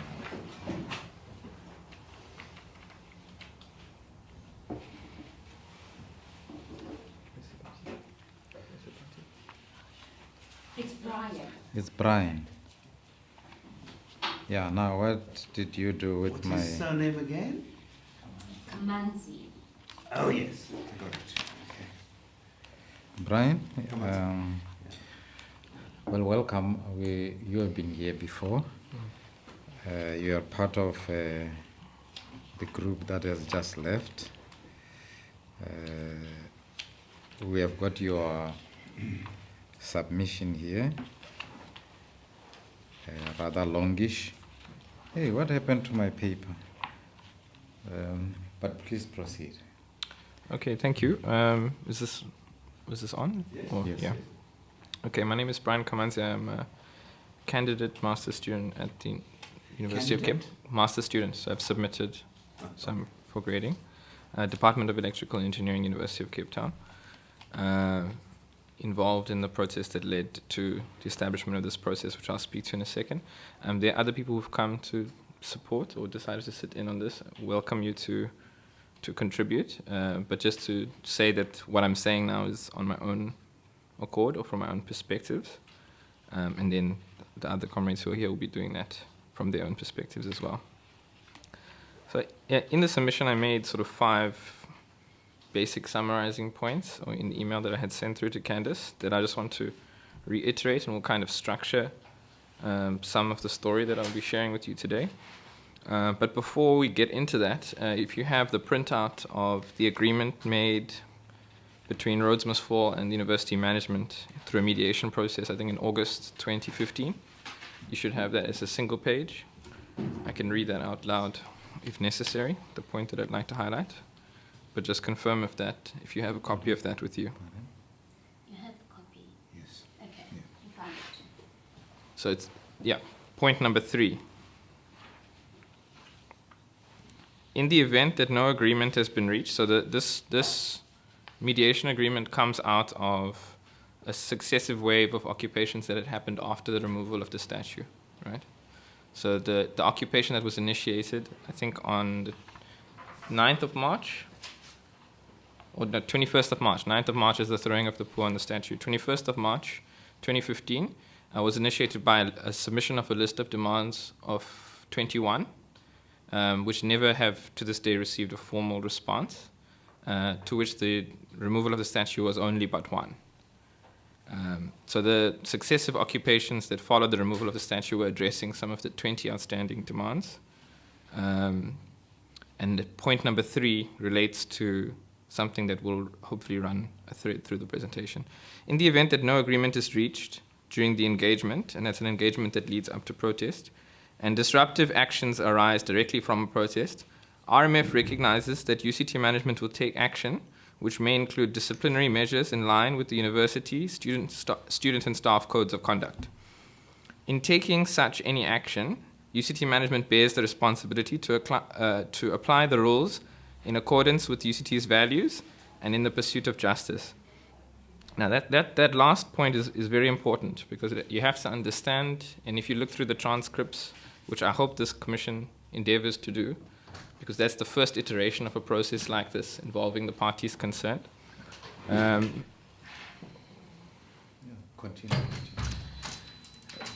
That the point about justice related to the acknowledgement from both sides. Number one, that the issues on the table could not simply be resolved through dialogue, discussion, or implementation of specific kinds of recommendation, but there would be an anticipation that conflict would continue as a byproduct of the struggle that had been articulated on numerous platforms that would unfold. So it would be understood that the university has an obligation to apply its code of conduct. We submit to them to the extent that they align with the aims of justice, which we are prepared to contest.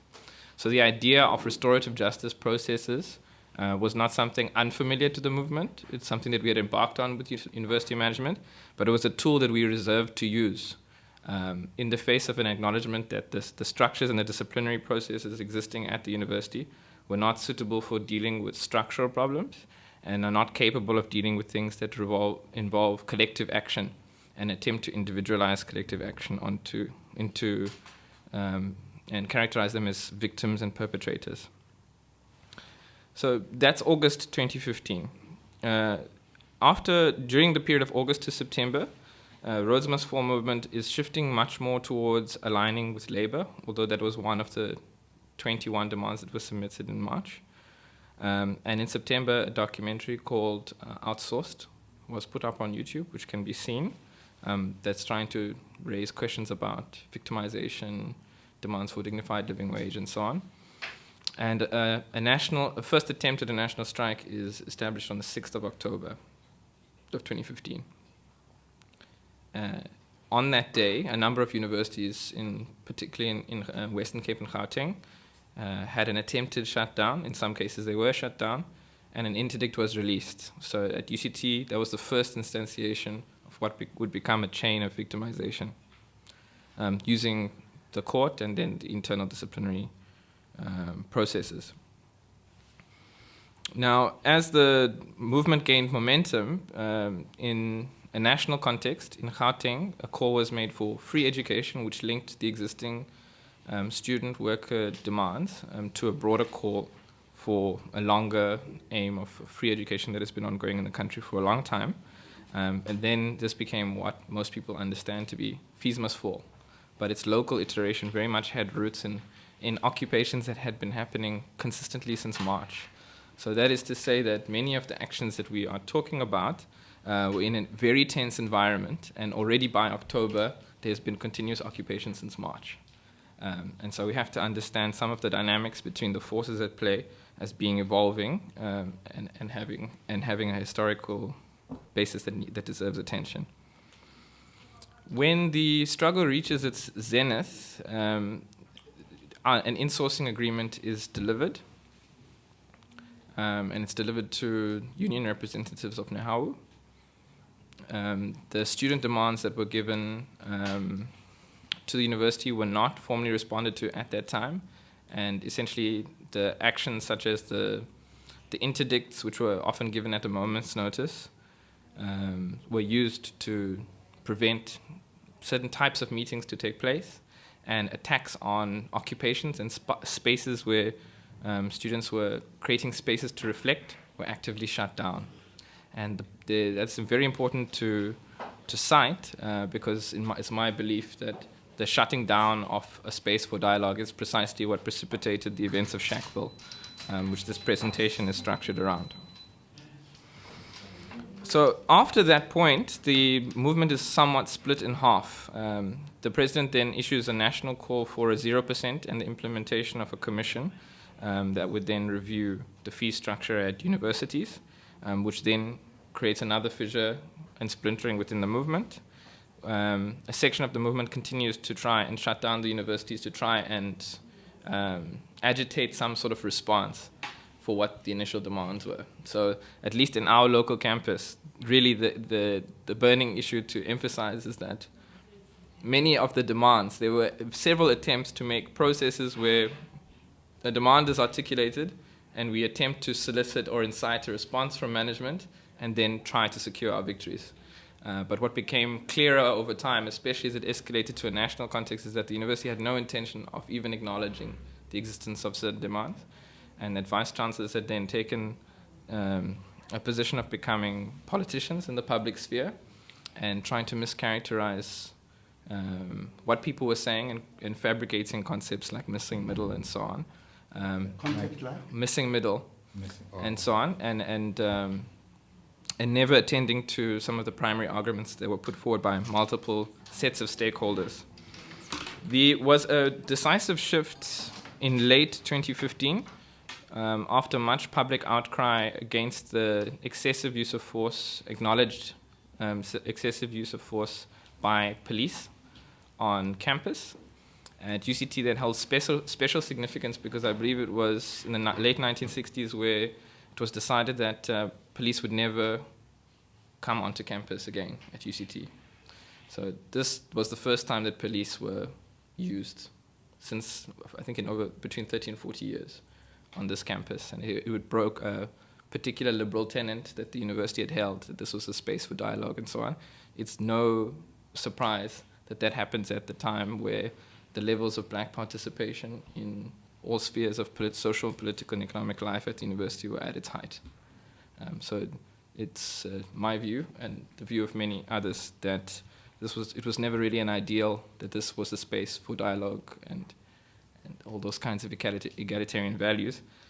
But it was simply that the university is a space, this particular university is a space that tries to frame itself as being one that uses dialogue to solve problems, while it's more than happy to use violence and other forms of coercion in order to apply its understanding of what normal looks like. A clear demonstration of this was the turn towards private security. So after the pressure from the public against the use of police reached its height, instead of trying to pursue dialogic options, the university turned to private security, many of the details of which I'm sure you'll find is very hard to obtain. How particular companies got contracts is still very obscure. I'm told that there is a provision in the Procurement Act that allows you to award contracts on an emergency basis. This provision, interestingly enough, was used in 2015, 2016, even though in 2016 they had known a protest was coming for about a year.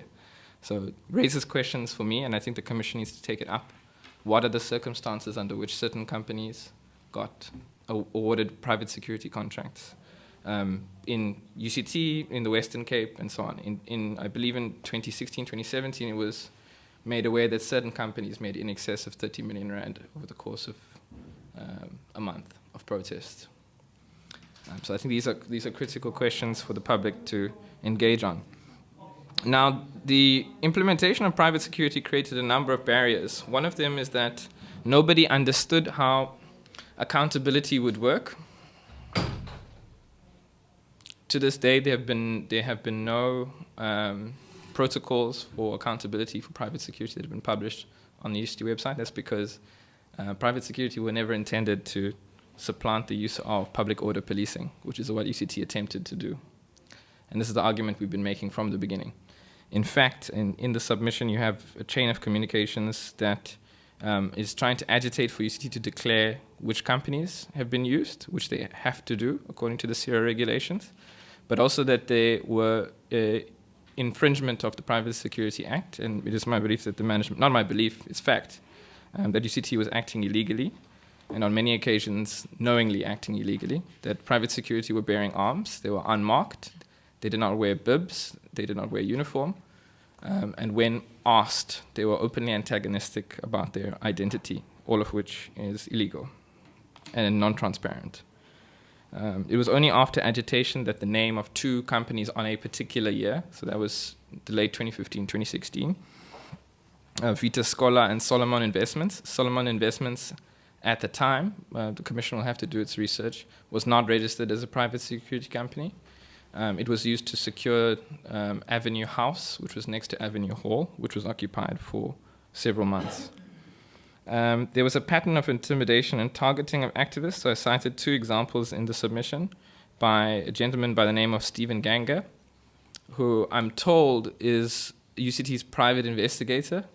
And as you'll see in the submission, we've made various requests to find out what his job description is. Either it doesn't exist, or UCT feels it's not obligated to provide people who are subjected to his tyranny to provide that information with. So there was one particular instance of Tabang Billy, activist Tabang Billy, who was harassed in his residence at Forest Hill after a protest that had happened at Big Chef, a cafeteria worker protest over outsourcing. You say it's Tabang who? Billy. Billy. Yes. Billy, B-I-L. B-H-I-L-I. Okay. So he was harassed at his residence and delivered his charge sheet. Now, the protocol of the university is that you receive your charge sheet via email. Why he felt it necessary to, and again, it's the context of who are the people. Charge sheet for what? It was actually for a comment that he had made on social media. It was rescinded, as the documentation shows, after pressure. But the purpose, it was our belief that the purpose was not internal to university charge. Yes, the purpose was not the offence, which is why it was dropped. Their purpose was to intimidate. Similarly, for Simon Raquet, there was an incident at a barricade where Stephen Ganga had driven over Simon Raquet, and we then proceeded to try and get security footage from Stephen Ganga, which we were refused, and was in that process where we attempted to get his job description, which we were refused. I think it may have been Grant Willis, but the documentation will be clearer on that.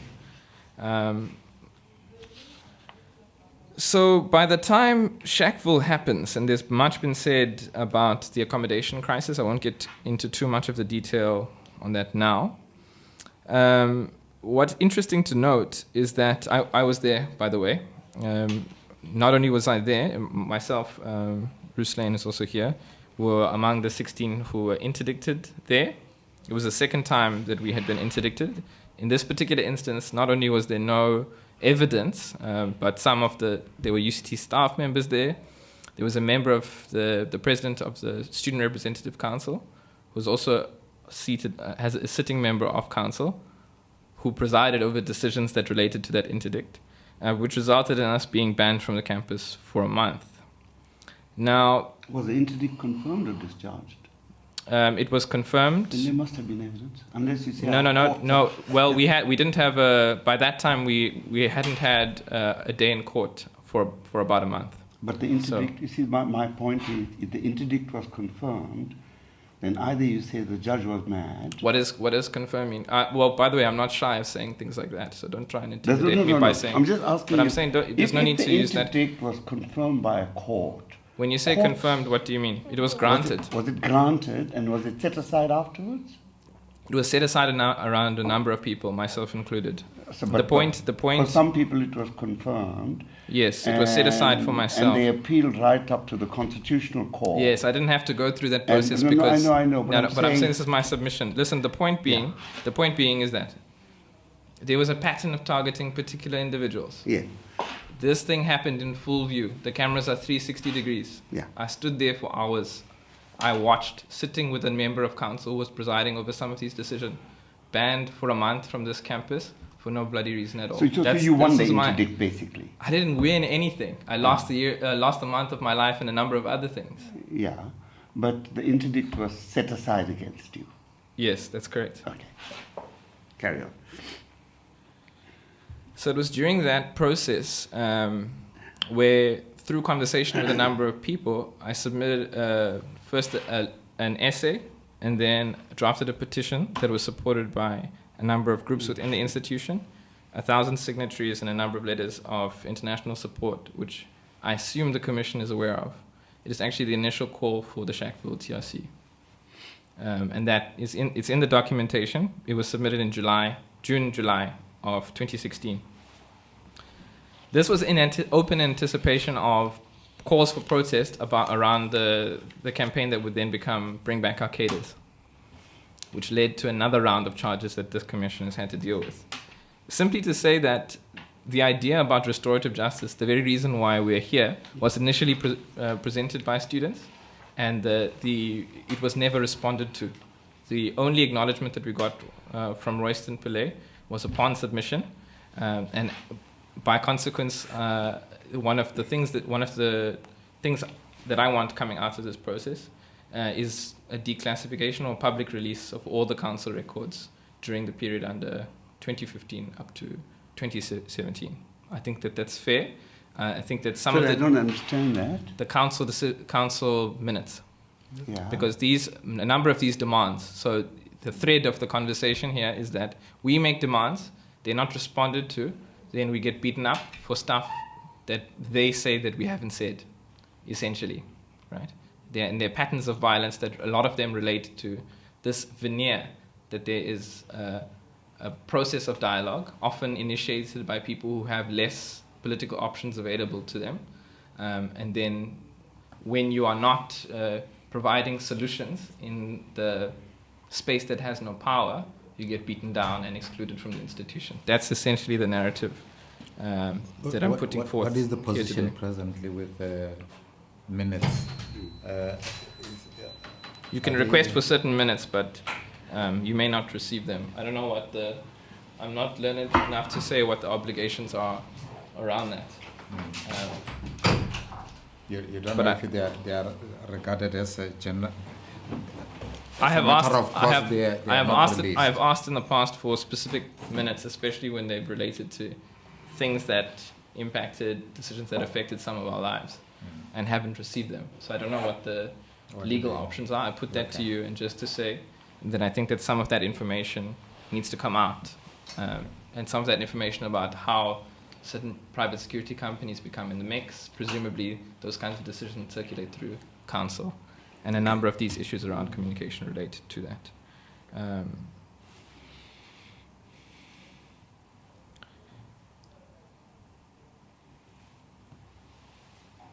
The last thing I really want to say before I open myself up to questions is that I think that some of what I've been speaking to is very well captured by the reality, and you will have access to the video if you so choose, that the structure of Shackville was actually demolished an hour after all the burning and the protest had been finished. As the private security had been called, they were also acting illegally, by the way. You can see they had no uniform, no identification. They came to demolish the structure while the group was reconfiguring itself, discussing and reflecting about what had happened. The group then formed a circle around the shack once they had come, because they had been ordered to demolish the shack. So what is the purpose of destroying Shackville? What is the purpose of destroying the movement? It's a political objective, right? We're involved in some sort of political contestation.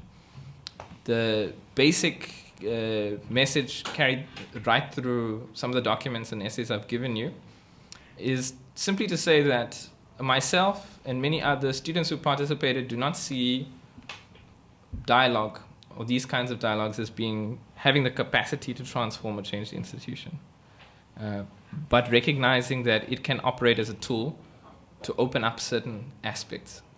So I don't want to, in part of acknowledging that some of the history around how this came to be has been erased for its own particular reasons, I don't come here with the expectation that it has any hope of delivering the kinds of justice that is established in its name. And that I think it needs to be openly accepted that conflict is necessary, protest is necessary, and that we shouldn't be trying to implement tactics or rules that close down the spaces for contestation that, in our own analysis, are a normal facet of South African life and similar societies. And from here, I'll just open up to questions. So I want to raise a fundamental issue with you, with which I've been struggling a great deal. Which is, where is there a limit to the kind of action one engages in, protest, or is there no limit?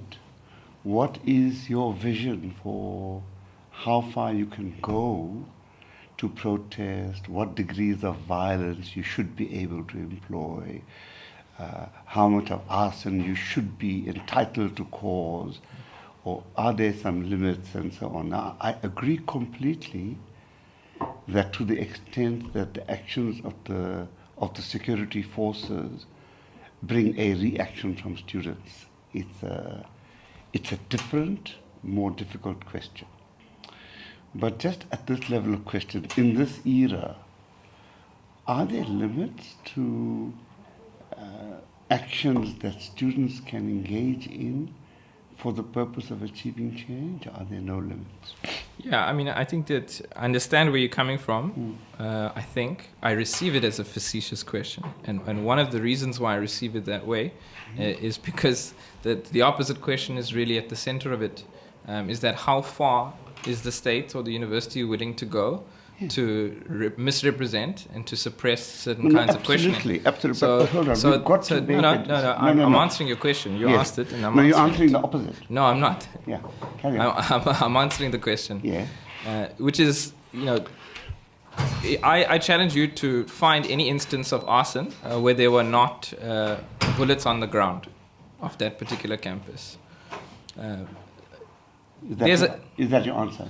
Yes, that is my answer. So can I ask you again, I'm talking about the future. What is your So vision? am I. What is your vision of the extent to which students can go to bring about change at the university? So I think if you understand or read through my submission, what you will find is that students have been at the forefront of attempting to resolve these solutions through nonviolent means. In fact, by the time Fees Must Fall happens, at this university, although we use the language of something else, really the facts demonstrate that there were already 6 months of nonviolent protests taking place through an extensive set of means, through public art, through occupations. Occupations are nonviolent. It's there when those spaces close down. That's the point. That's the point, is that the interdicts throughout that entire period, you find that nobody was criminally charged, right? None of those criminal proceedings met their conclusion. All the cases were dealt through civil procedure. one of the main reasons for that is that the objective was to deal with the movement, right? And to close down the space where certain kinds of conversations were happening, which were the engine for political mobilization.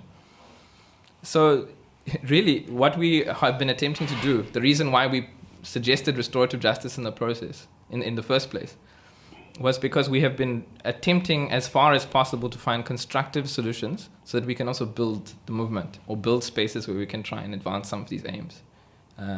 Because whenever there has been fire, we've also been primarily the ones who've been burnt. Were there any cases that were initiated by the private security companies? Yes, you'll find in the submission that there was a particular instance that led to the firing of an unnamed individual. But then in one of the tours that we did to video some of the illegal activity, various slurs were made. That was caught on video, and then the management proceeded then to fire said individual. But part of that case... expel them? No, you can't expel them, because then how would you expel them? They're fired, they have a contract. Well, they fired the security employees, company? Yeah.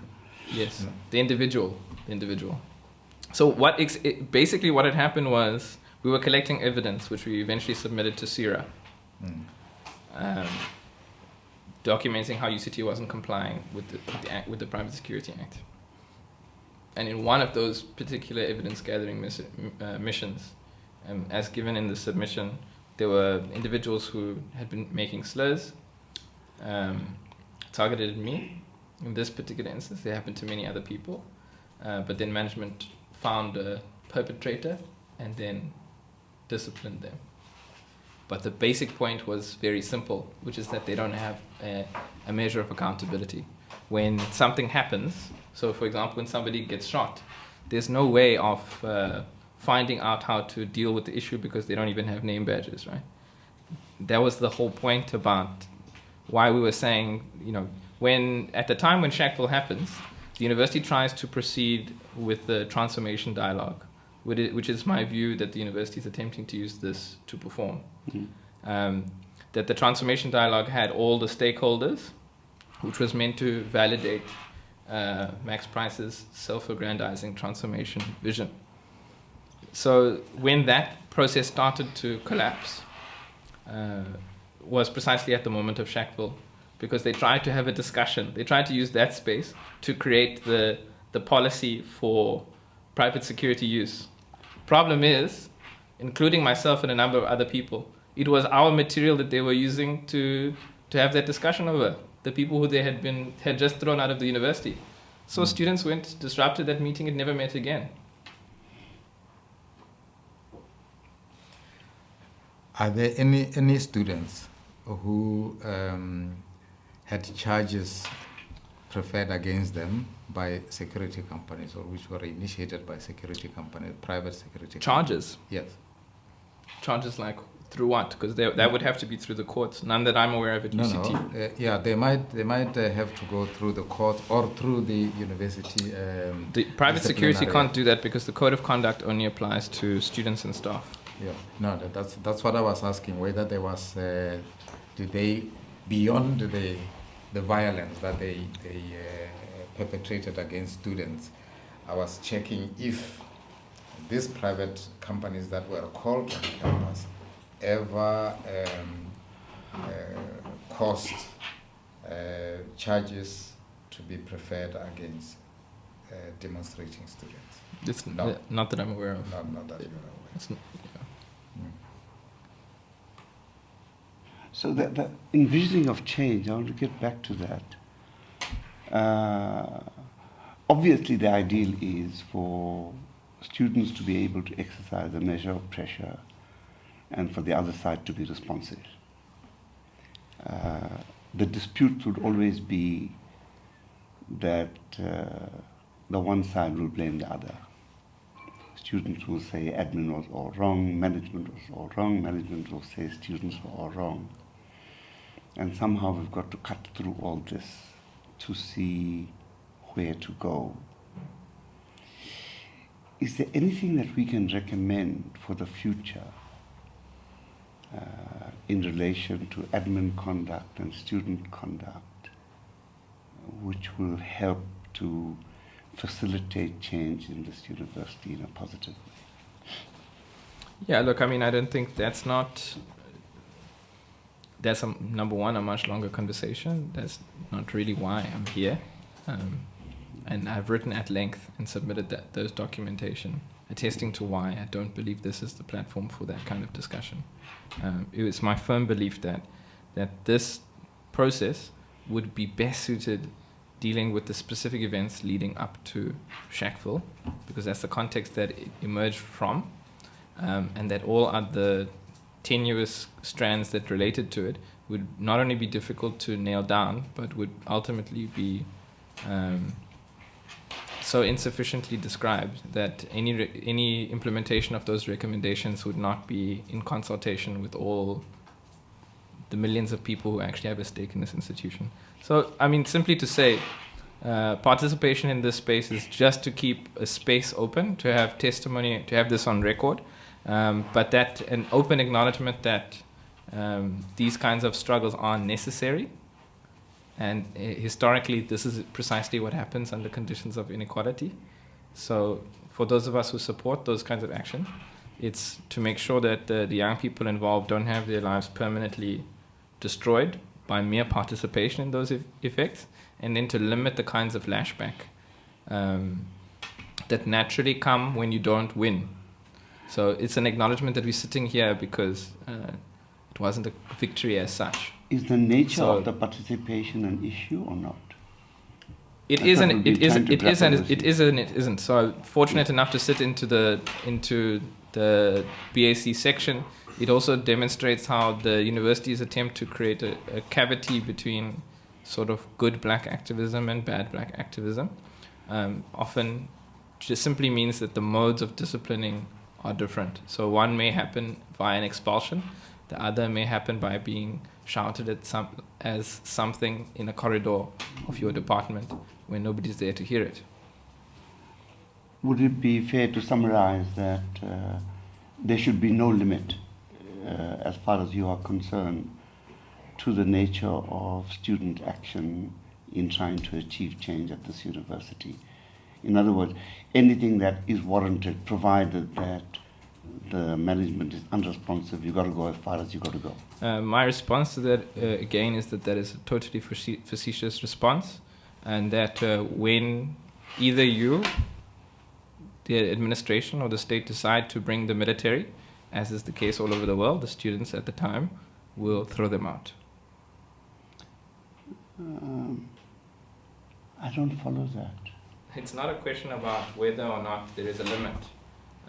It's my analysis that there is, wherever there is a fire, there are bullets on the ground. So however far the powers that be are prepared to go, the students will follow.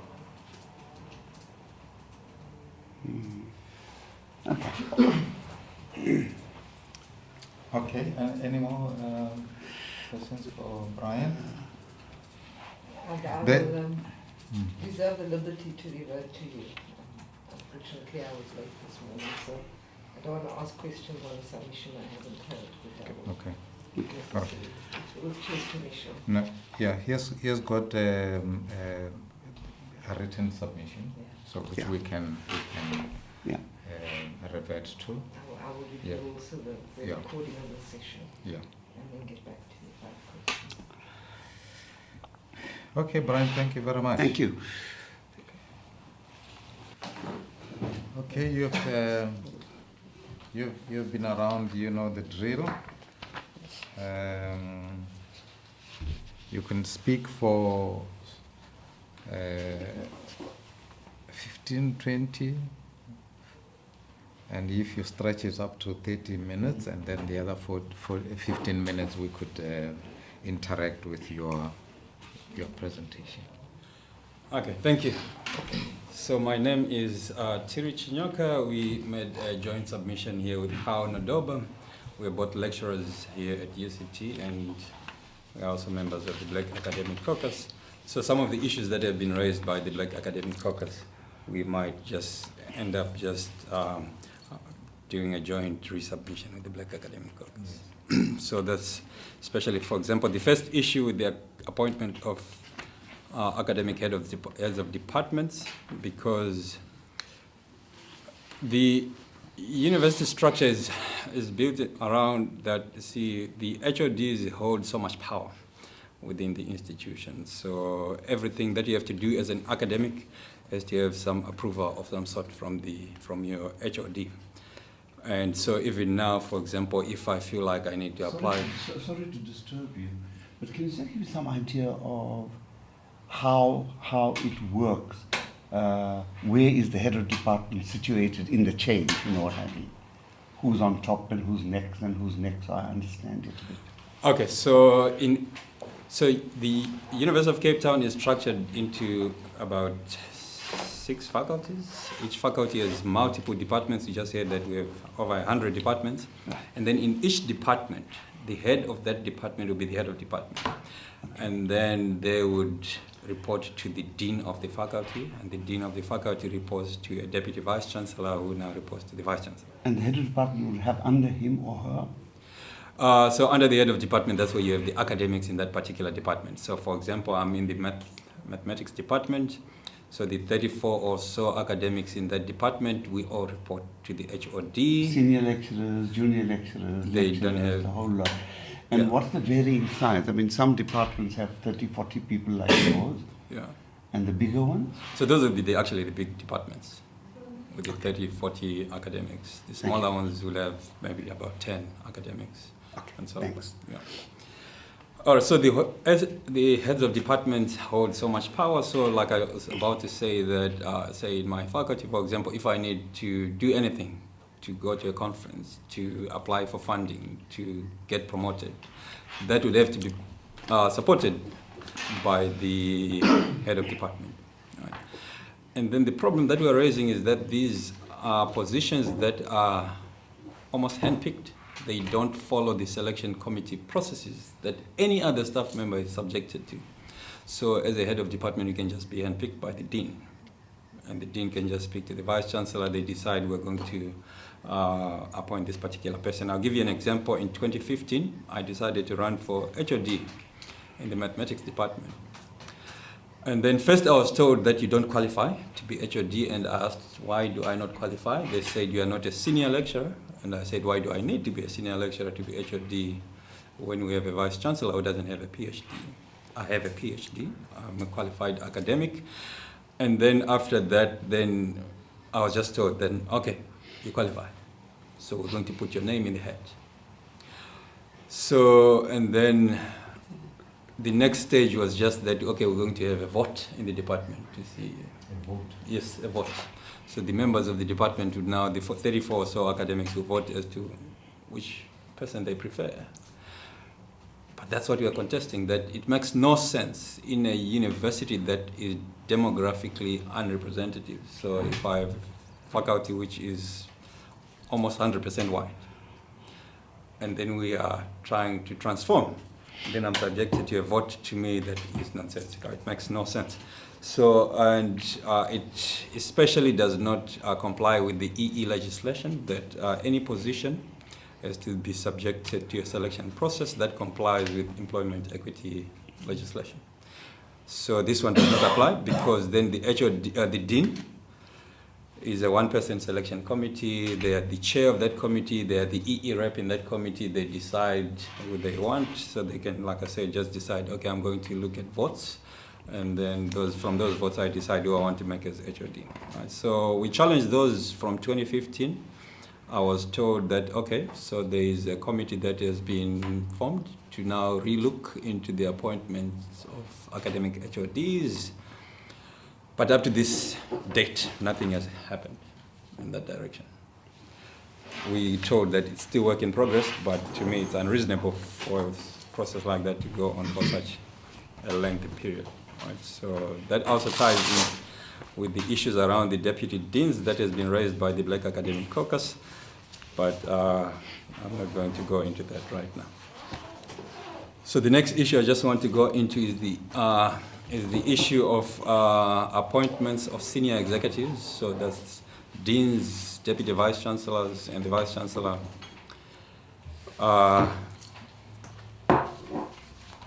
In terms of, say, acting arrangements. So let's say there is the position is vacant for any particular reason, and then an acting appointment has to be made. Again, those, because they are not subjected to any process that would comply with employment equity legislation, these are positions that are literally handpicked, which becomes problematic for us because then the acting delegations can be for quite long.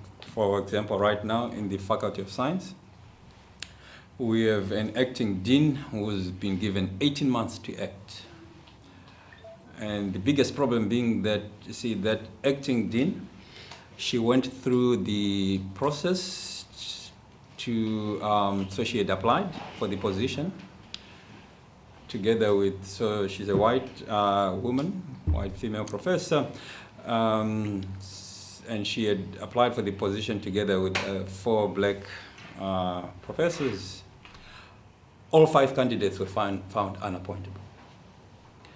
But then the vice chancellor now decides that, okay, I chair this selection committee that has found all of you unappointable, but as an individual now I'm just going to handpick one person to now act for the next 18 months. And then he handpicks the only white person in that group. So that becomes unreasonable for us, especially given the context that we are facing at UCT, that we have, for example, a member of a black female African professor. She was here in with the BAC group, who had run for a DVC position. She could not make it, and then DVC positions opened up, but she was not given a similar opportunity to act. Instead, a retiring white person who was the retiring Dean of Science was now put in as the acting Dean of Science. Right? So black staff members are not given the same opportunities that are being given to their white colleagues. The issue of the composition of Senate, the BAC is slightly touched on this. Just going back to the previous point that you were raising. So your position is that the black applicant should have appointed? No, I'm saying they should have been given the same opportunities that were given to a female, to a white counterpart. So, for example, a white counterpart applied for the position of Dean of Science. She was found unappointable, but then the VC still found it necessary to still give them the opportunity to act in the position where they were found unappointable. Yes. So for the next 18 months, they will be acting in that position. Whereas a black female professor applies for a DVC position, she's not appointed. And together with others, they are said to be unappointable. Right. All of them. Exactly. Yes. And then, so the process is restarted, but while the process is restarted, another DVC position opens up where they need a person to act. They don't consider these people who have run for a DVC position. Right. Yeah, I think maybe the commissioners, what my colleague is raising, is there seems, we are convinced that there is no consistency in terms of how the senior executives, in particular the then Vice Chancellor, would exercise the authority that they have. Usually, like we're indicating in our submission, it's arbitrariness of power. And for us, it culminates, for lack of a better expression, into abuse of power, and it flies in the face of the transformation project. So to us, as members of the university community, we see the university as being disingenuous in terms of dealing with, or the seriousness and commitment towards dealing with transformation. We see rather what is at play as being reform as opposed to transformation. Yes. But what should the process be? I understand completely that a single person in charge of that process can be problematic. Let me say this, I mean, if you were to design a process for the appointment of head of department, Yes. what should it be? Okay, so if I were to design an appointment process for an HOD, I would have to link it to normal selection committee processes. What's that? So there has to be a selection committee. Appointed by? Appointed by say if it's an HOD. Let's say you want to appoint somebody in maths, right? Yes. Then it should be? Then the math department, on the condition that it's demographically representative, it should now among itself constitute a selection committee.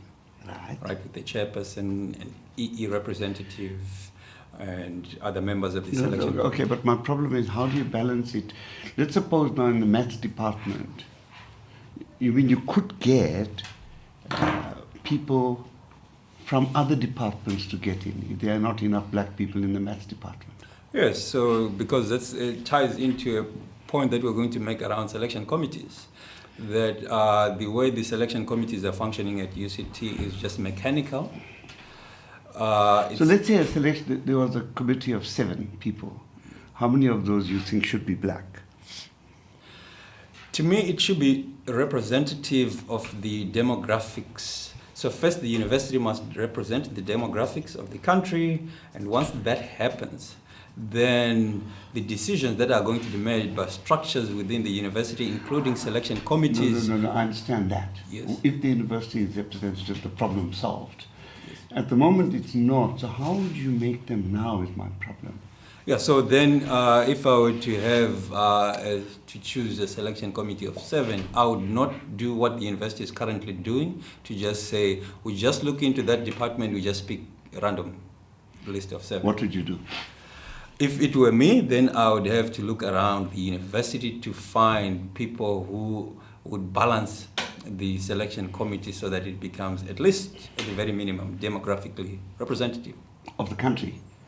So in other words, of what we feel, you want 90% or 80% of all committees to be black at the university now? Well, I want the university to comply with the EE legislation. The employment equity legislation is clear in terms of how it would want to see the demographics represented at institutions of higher learning. So I'm not going to say 90%, I'm just going to say those are reflected in the employment equity legislation. So they should move forward slowly. And I'm just talking practical stuff now. If I agree with you that you can't have a selection committee that's all white, okay?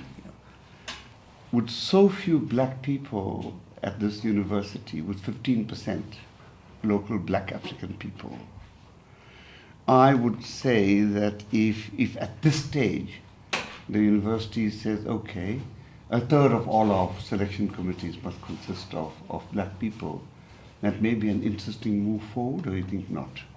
Yeah, but that would be, to me, that would be almost putting the cart before the horse, because the main issue we are fighting with regards to transformation in terms of representativity is that we have to have a university that is representative of the country's demographics, right? So once that happens, the other issues are going to come along. But what we are rejecting at the moment is that now the way the selection committees are structured, they are structured in such a way that they're going to perpetuate the non-transformation that is there. All right? So we're not going to also try to hamstring the 15% of, say, black staff who are at UCT to now force them to sit in. Otherwise, their only job will be to sit in selection committees throughout. All right? So we want the university to, of its own accord, to recognize that these are problems. And they cannot, for example, continue to have a dean and a vice chancellor among themselves just deciding we're going to handpick an HOD and we're going to use votes, for example, in a department or in a faculty to select senior leaders. They need to think through. They've been given positions which, in terms of the strategic plan, they are supposed to be accountable for transformation. So that accountability for transformation should reflect in the decisions around how they are appointing HODs and how they are appointing other senior executives. Okay. So, which also speaks to the composition of Senate, which was briefly touched on by the Black Academic Caucus, because we feel that the way the university is going about this makes no sense at all. So Senate has historically been a body of professors, and UCT being UCT, professors are largely white. So you have now a committee that is just largely composed of white professors. And the worst thing now that happens from that is that this is the committee at UCT that has almost absolute power over everything that happens at UCT, right? Whether it's the academic project, whether it's social issues, whether it's university policies, they all have to be approved by Senate. So that becomes problematic. So what we are saying is that given the current context now where Senate is deciding on all aspects of the university life, it makes no sense to now say that the professors are the only people who have the wisdom to decide on these issues. What the students have actually demonstrated is actually that they actually don't have that kind of wisdom. So for example, the statue would not have fallen, fees would not have fallen if the students had not pressured the university and the government, where we have a university that has the largest concentration of professors in South Africa. If professors had the wisdom, then this would have been the very first place to transform in all directions. Right? And the power that they hold in Senate needs to be rechecked. So we want Senate to be relooked at in terms of its composition.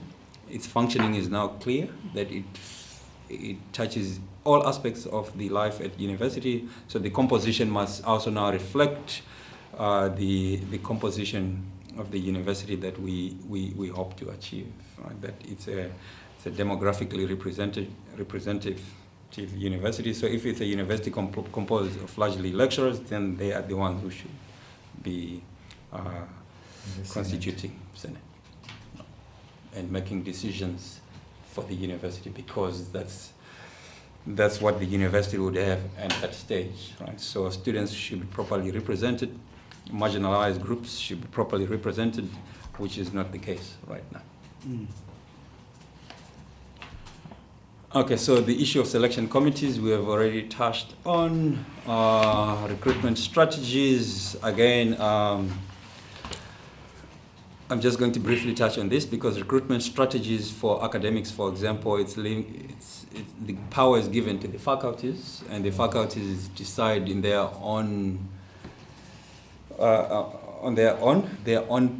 strategies for recruitment of new staff, which may not speak to the wider university strategies. So, for example, I gave an example here of the science faculty, where the science faculty said their strategy will be to target for appointment the top researchers in the fields. That, in our view, would not, it's not clear how that ties into the transformation imperatives. Because if we look at the science faculty, which up to 2015 had only one Black African South African, and then it means these strategies don't work for transformation. They have to be relooked into. All right, and issues of HR and labor relations, I'm going to let Mr. Nadoba speak to those. Thank you very much. My name is Khaun Tebale. The surname is Nadoba. I am a lecturer in Faculty of Commerce.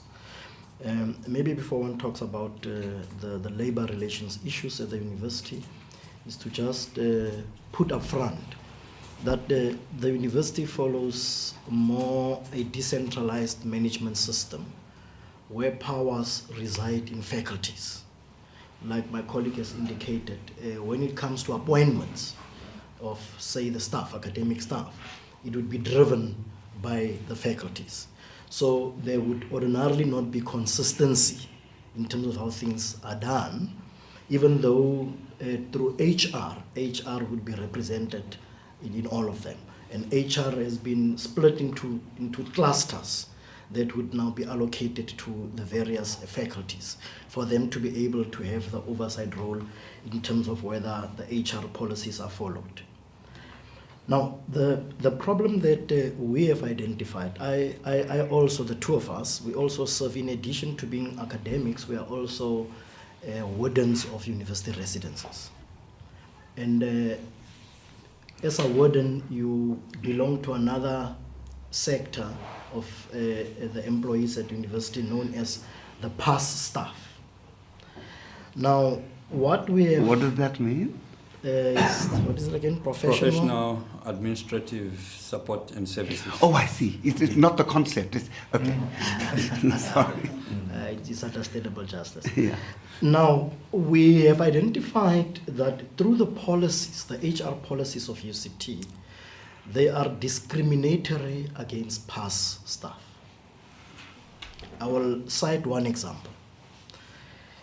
As a warden, I had to undergo a process, I will not get into the background to it, of having been suspended by the university for certain allegations. And when you look at the disciplinary processes of academic staff and the disciplinary processes of students, any academic staff member or a student who gets suspended can within 72 hours appeal to the Vice Chancellor for him or her to relook at the suspension by providing motivation. But when you look at past staff members don't have that avenue. Once you get suspended, you are suspended. That's it. And if you want a recourse, you must go outside. Why is there this difference?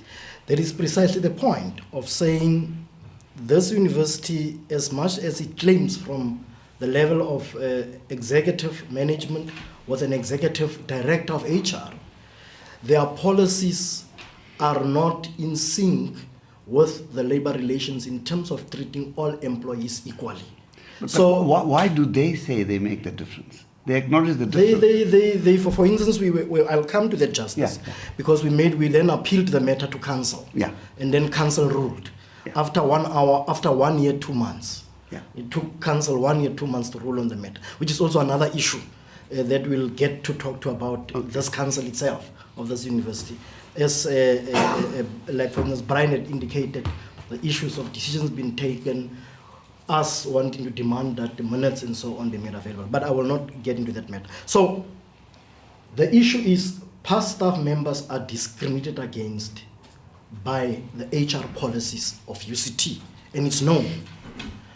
What I discovered, together with my colleague Dr. Thierry, is that without maligning anyone, but it would appear as if the unions at the university are more sweetheart unions who would not take on these issues. Because when you look at the agreement that was reached, it was signed by some of the unions, your NEHAU and your EU and so on. Now, the EU in particular is the unit that's supposed to be representing some levels of past staff members. But they are part of this discriminatory agreement against workers in particular.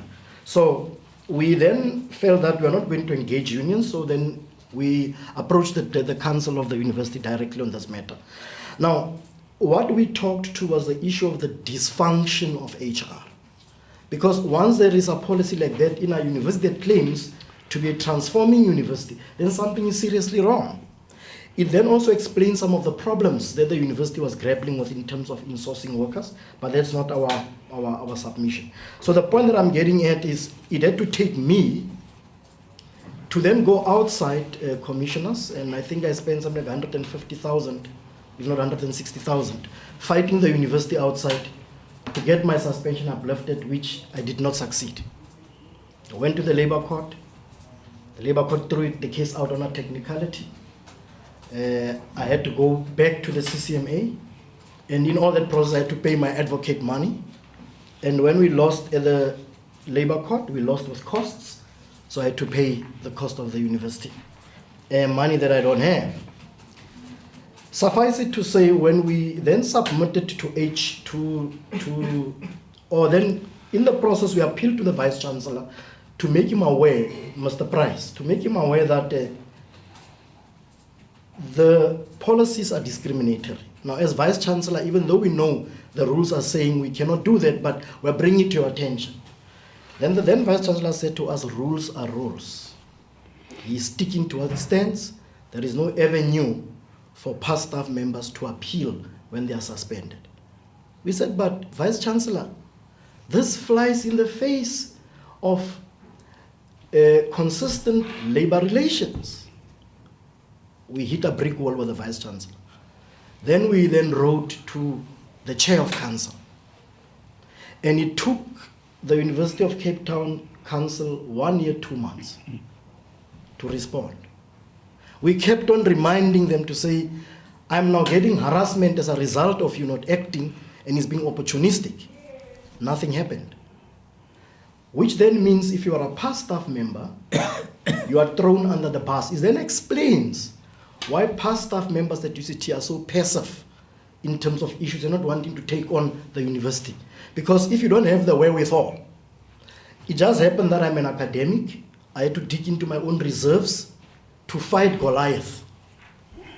It's not easy for any other member to fight Goliath. So we are sitting here talking now. In 2018, we got the outcome from the UCT Council after 1 year, 2 months, where the chairperson came with a litany of apologies as to why it took 1 year, 2 months to respond, which all of them to us are just a strategy because they wanted me fired, as it ultimately emerged in the DC. Because we raise uncomfortable things in the system. So you use an issue that you can use to your advantage to eliminate black academics, and you still say you are a transforming university that wants to see that black people of South African origin are actually becoming excellent scholars. But you destroy people when they want to show you that in the system, things are inconsistent. In the system, your HR policies are flying in the face of the provisions of the Labor Relations Act. And you try to do it in a collegial and a manner that wants to build the university, to actually contribute, not being combative, but what you are left with, you're left with being kicked in the teeth. And it then explains the attitude that students would adopt, for instance, when they say, if we get fire, bullets are on the ground. With me, the same setup. To then say, ultimately, we were vindicated, council ruled that, now I want the commissioners to also see the collusion between the executive of UCT and the UCT council. Council resolves in my favor to say, indeed, these labor practices that UCT is meting out against past staff are discriminatory. As a matter of urgency, HR must relook at redrafting and aligning the policies that apply to past staff to be the same on par with the ones of academics and also students. But this will exclude the case of Mr. Nodoba. Because at that stage I was facing a DC, and that the reason that the chair raises is that because I went to the labor court and there was an outcome. I went to the CCMA and there was an outcome, and I'm currently facing a DC. Therefore, even though my suspension, as I was facing the DC, is supposed to be, in a sense, discriminatory and unfair, but let it continue. It can't apply to me. A logic that baffles me up until this date.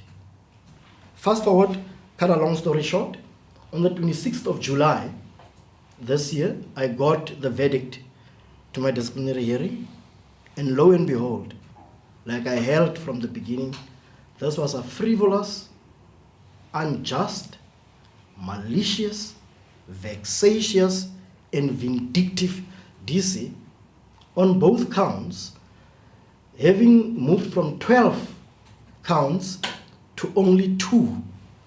All of them, I was not found guilty. I was cleared as we stand. Now, I'm putting to the commission that I had to undergo a lot of psychological trauma. At the same time as I was going through the suspension, I was teaching and teaching my postgraduates, teaching my senior undergraduate students, doing my work as normal. But I had to go through all this process. I was uprooted from where I was staying at Lisbon because of the suspension with my family. We were also traumatized. And I could not tell my family why I was suspended. One of the issues that I want to put before the commission as well, before I go into other aspects, is my suspension letter, which will provide the commissioners with copies. I was suspended without allegations. I only came to know my allegations when I got my charge sheet. And that's what I was challenging. The long and short of the matter is, I am now faced with having to, now that Goliath is defeated, I have got no choice but now to take the sword of Goliath and cut off Goliath's head, as it is biblically the case, to make sure that Goliath is dead. And that means I must litigate against the university, because I'm sitting with a debt of 150,000 rand that I need now to service, and the university must pay. So that is the issue, just by illustrating with my case, how the HR policies can destroy aspirant, committed, and people that show diligence to want to do their work and advance the university, people that care. The residence that I'm attached to is Lisbon Gardens. Before I went there in 2013, that residence was known as a residence of suicides. I had to change the narrative. To the university today to be taking mental health seriously is as a result of what emanated from Lisbon Gardens. Because I then had to say, gone are the days where suicide should be seen as a black thing necessarily. This is a sickness and an ailment that need to be dealt with, and the university is doing nothing to support black students. And as a black person, I had to put my body on the line. I had to take down 3 bodies of students together with the forensic people and the police, close their eyes. I had to be the one to phone the parents and break the news. Imagine phoning a parent 3 a.m. in the morning, telling them that your kid has passed away. No support from the university at all.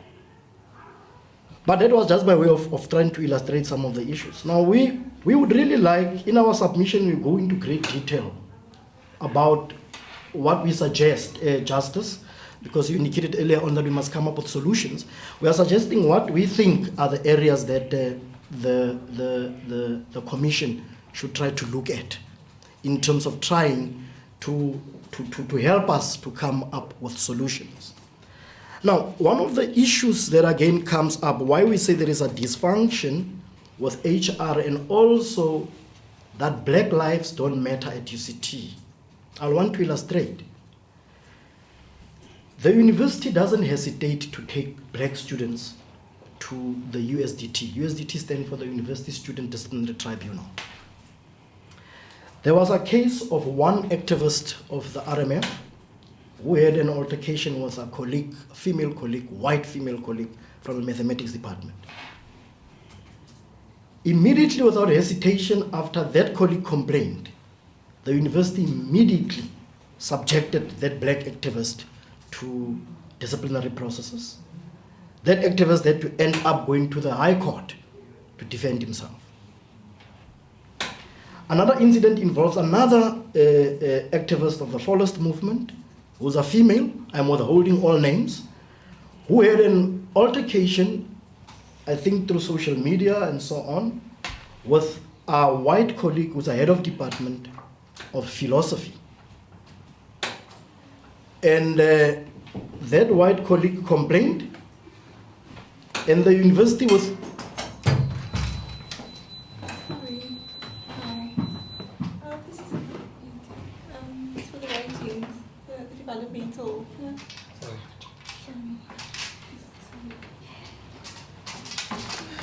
And the university, without hesitation, once again, the female black forest movement activist was subjected to the USDT process that ended up making her to sacrifice a year of her studies. But when it comes to allegations and complaints about a black member of staff who complains, whatever the issues of the students were, because our view is whatever the students did, they were reacting to a hostile environment, so they should not become the focus. But when black members of staff face reaction from black students, and they lodge the complaints according to the structures of the university throws them under the bus and does not act the way in which it did with white colleagues. And that is my case. After my flat was stormed and everything else, management came, met with the students, tried to appease the students, throw me under the bus. Instead of entertaining or hearing my side of the story, they slapped me with a suspension letter on the 25th. Intention to suspend on the 25th of October 2016, and then suspending me on the 26th of October finally. We see an inconsistency. We then asked, does this mean that you are saying it's okay? And that's what Brian was talking about, among other things, the inconsistency of the application of the rules. Does this mean that you see discipline and getting even disciplining students right when white lives are threatened, but you are not applying the same rules when other people other than being white are involved? What are you saying? Now, we are putting this before the commission to say there is no consistency in applying the rules of the university by the executive and all their cronies in the pipeline. We would then submit that we would plead with the commission to investigate these inconsistencies, to also investigate some of the complaints that are lodged by students about how investigations are done, and whether all these things are done in terms of the rules of the university. There was a black colleague who in Maths was told that he cannot be appointed, is it a tutor position? Yeah. Because he's too old and he's black, in an almost exclusively white department. Now, when we checked the age of the colleague, he was far from retirement age. Far. I think it's 65, the retirement age. Far from that age. In the 50s, probably my age. I mean, I'm 54 years old now. So probably around my age, 55, 56, just about there. He was denied based on the fact that he is too old. When we checked with HR, the university was not helpful. So we just to close it there, and then in conclusion, Chair, conclusion, one point that I want to raise, which speaks to what the justice raised continuously throughout this morning with our presentations, to say you are hearing problems, and like Brian indicated correctly, which we agree with, to say our understanding of this process, which incidentally we should stress this, Chair, is the brainchild of the student activists who brought this thing up. To say we had wanted to point out the gross injustice done to us and indicate that can management come to the fore and also present from their side so that we put everything on the table and then say going forward, where were the fault lines and how can we correct going forward? In the Faculty of Commerce, Chair, and in our presentation in the conclusion, we send you a clip, and I hope probably members of the commission might have listened to it. It's a bit longish, 40-something minutes. It talks about transformation in the Faculty of Commerce. Like I said, the powers lie in the faculties. There's a position, all deputy deans in the faculties are appointed or they serve at the behest of the dean. Now what all the deans are doing throughout the faculties, they've located the portion of transformation within the portfolio of one of their deputy deans that they have appointed. Now, naturally, once you are appointed by someone, he becomes your principal, you serve at the behest of that particular person. Now in commerce, before I joined University of Cape Town in 2008, and when I came in that year, they had a position that was a transformation officer who fell outside the deanery. And that transformation officer was able, to her credit, to drive transformation in the particular faculty. But as matters stand, whenever you raise uncomfortable things to white supremacy and white power at this university, you are going to be eliminated. Lo and behold, it happened, she was out. The dean that came de-established the position without any communication and negotiations. I argued in that, challenged the dean that came in to say, can we revisit this issue of locating the transformation portfolio outside the deanery so that it speaks truth to power, so that it's not within, because power cannot self-introspect. That was my argument.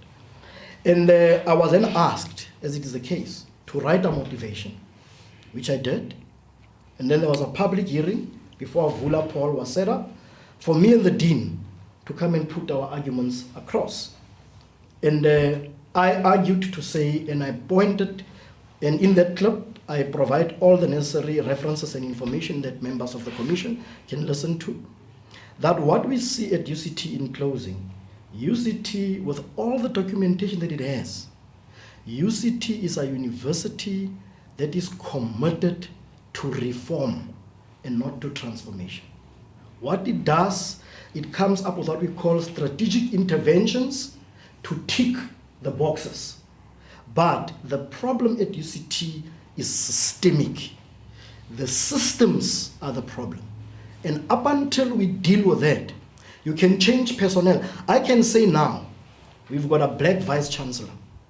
And I'm putting it now as a prophecy that whatever enthusiasm is there with the appointment of a vice chancellor and a black chairperson of council, we are going to go nowhere as this university.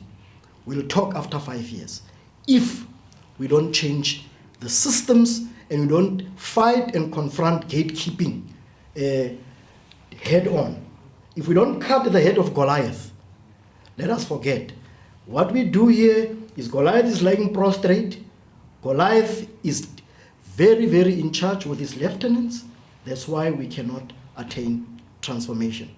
And the University Council, we are asking the Commission to please find out why the University Council did not respond to what we had put before them to say, can you please investigate the dysfunction of the HR department at UCT? In their response, they just evaded that. There is no response to it. Thank you very much, Commissioners. Well, thank you very much. We have, you remember I said we could speak for maximum 30 minutes so that we can then have 15 minutes of interaction. You took all of it, all 45 minutes. But I think in the process you really clarified what your position is and some of the issues. I think we would have asked to some questions on some of the things that you have said, but we have run out of time. But what we could ask, I've seen the document that you sent relating to the issues at the university, and you have articulated what they are about. I was going to ask if your suggestions should be permanent. That is the manner in which heads of department are appointed, the way in which deans are appointed, and so on, whether that should be a permanent setup or whether it's something that should happen until such time that the university community, especially the administration and academic staff, represent the demographics of the country. And yeah, but you've got to be very short if you want to. But if you think you can send another little document that talks about whether those things should be, and then perhaps even a comparison with other universities. How do they deal with this thing? Or you think that it is an area you would rather not go to? No, we'll certainly send another submission with proposals, say around, for example, Senate and so forth. But with the issue of academic HODs and deputy deans, the answer is quite straightforward. Yes. We want those positions, those are staff positions, to be tied to the employment equity legislation. That legislation, as and when it changes, the appointment processes will follow. Yes. But that they have to follow employment equity legislation because they are not following. You see, in other jurisdictions,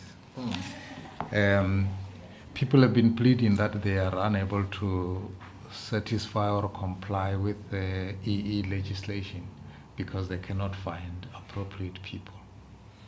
So if we want an HOD in engineering, in mechanical engineering, or in whatever area, whether we do have the people to fill those, is it different at UCT? Because I've come across that in other jurisdictions where they say, yes, we want to comply, but we don't have the people. Well, UCT is claiming that, to some degree, sometimes. That's why they will then, like for instance in commerce, just as an example, they advertised for the position of a dean, then there were no applicants. Then they got a few, and then they had to reapply, they had to re-advertise again. Now the issue is maybe we should be asking this question, because I think we are asking the wrong question. We should be asking the question, why does it seem that we don't attract people? Yes. And the reason is, there are people out there, I know of many people, 5 of them, that are quite capable, international scholars, who said to me point blank, I will never apply to UCT, because I know, unlike other places where UCT, where racism is overt, racism is covert. And I will never go to that place because it stifles you. So that's the problem, that UCT doesn't want to ask that question. Do you have conditions that will make people, when they come here, to thrive? That is a problem. So I'm saying there is just an excuse that UCT is putting across. And any other institution in higher education, there are many black, capable people. Okay. Not only UCT, I mean, one has come across it in many other that thing. And how do we get out of that? Those are some of the things that we need to talk about. But Candice is kicking us out of this room. One question that you can also answer in writing. You don't, but just having the benefit of having a mathematician here, I can't resist. And it's simply, when your top salary is over 2.4 million a year and your minimum wage is 7,500 a month, I'm just curious as to what the Gini coefficient for UCT would be. Just purely speculatively, because I could tell you there's been no research in over 110. I mean, there's research, UCT researches inequality, but it does not research inequality at UCT. So there are no figures available for the Commission to, if we even wanted to begin to discuss income inequality on campus. We don't have facts, but in your spare time, would you mind crunching a few numbers for us? Well, we can do that. Anything that helps the process. Sure, anything that helps the process. Appreciate it, because at the moment we have no facts. All right, there you are. I'm a bit disorganized here. Well, thank you very much. You've got 3 commissioners here. 2 others are tied up. Justice Yakub, on my left, on my right. I think you know her. The way you're greeting each other, it seems you've been going to book clubs together or something. Book club? Actually, I don't think we ever greeted I met all of you at the IRTC steering Oh, committee yes. because Yes. I'm a member of the IRTC steering committee. Yes. Yes. Okay. You have got about 20 to 30 minutes to make your input as briefly as you can, and then we can have some 15 minutes or so to interact. Is that your book? This book. Yes. I just got it as a gift. So yes, it's my book. You wrote it? No, I didn't write it. I wish I could write it. It's edited by It's Sarah Sarah. Inkerman, who already appeared before us. Oh. The lady in the red dress. Huh? Yeah, you might not Oh, yeah. remember. It was in June. Two Was it hearings ago. June? I think it was June. I remember watching Oh, it. Yeah. probably wasn't that the one I missed? It could Oh, have yes. been. Yes. Yes. That's the one. Ah. Yeah. Okay. Thank you. All right. Thank you very much. So, do I assume that you've read it or you haven't read it? Do I summarize book. my No, submission? Yes. We've read your submission. Okay. So, do you Yes. want me to just give an overview? Just talk to it a bit. Oh, Yeah. Okay. Okay. So, I want to, and maybe these things are connected. What happened in 2015 to date to my stay at UCT, which I've been working as a staff member since 1997, so it's 21 years. And before that, I was a student at the University of Cape Town. And so, obviously, that experience does come hugely into play in terms of my own personal experience and also my professional development at the institution. So I work in student affairs, and I was involved in various structures. So at the time in 2015, until middle of 2016, I was a member of the University Council. I was elected by the professional, we have this acronym called PASS staff, so I can just, I always forget what it really stands for, but the support staff. They told us about it just Yeah, not so long ago. so I was elected by the PASS staff to be on a member of council. So in 2015, so I have a lot of concerns overall about securitization and the criminalization of students and of protests in general. And in my submission, I draw on particular examples of that flesh out some of those concerns. So I start off by asking a lot of questions. So it is about private security, which I still think remains unanswered. And I mean, should we have, and why this remains a concern, is should we have another protest? How are we going to respond as an institution? So the first issue is around private security and what really happened. Why, what were the costs of security? Why certain companies were chosen and how they were, whether they met the regulatory framework in our country, and what were those actual agreements, and how at certain points on this campus, in 2015, 2016, and 2017, the campus was handed over effectively to private security in many ways. And then I also talk about, to flesh out the specific examples of when conflicts became real, and I mention a few conflicts or a few issues. I mention that I work in the Steve Biko building, which was occupied in 2016 by students. September 2016, I think eventually students left the building early the following year. But let's say by November, effectively the occupation ended.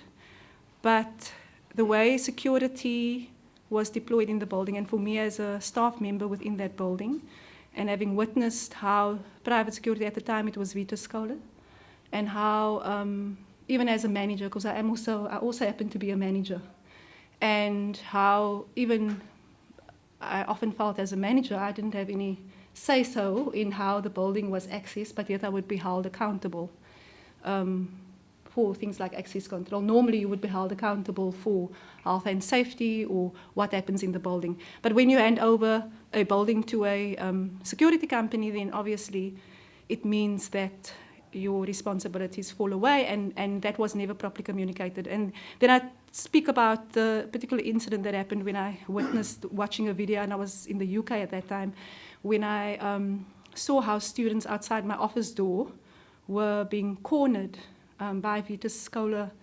There were 3 students, one was female, and she was actually being pushed by 3 big men. And there were students on the outside because the building had been closed down, and it was an attempt to end the shutdown. Now, if anybody had bothered to ask the staff working in the building, we would have said it's impossible to actually shut down this building and try to get in to get students out of the building. We would have told them that there are nooks and crannies and that there are ways, if they had bothered to ask us.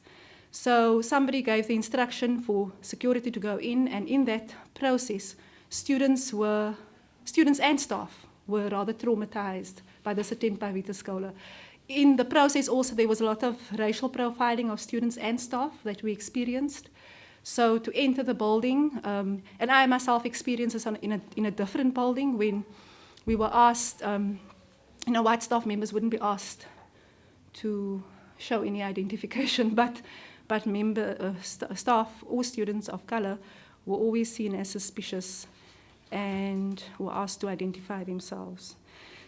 So it was a very difficult space to be in.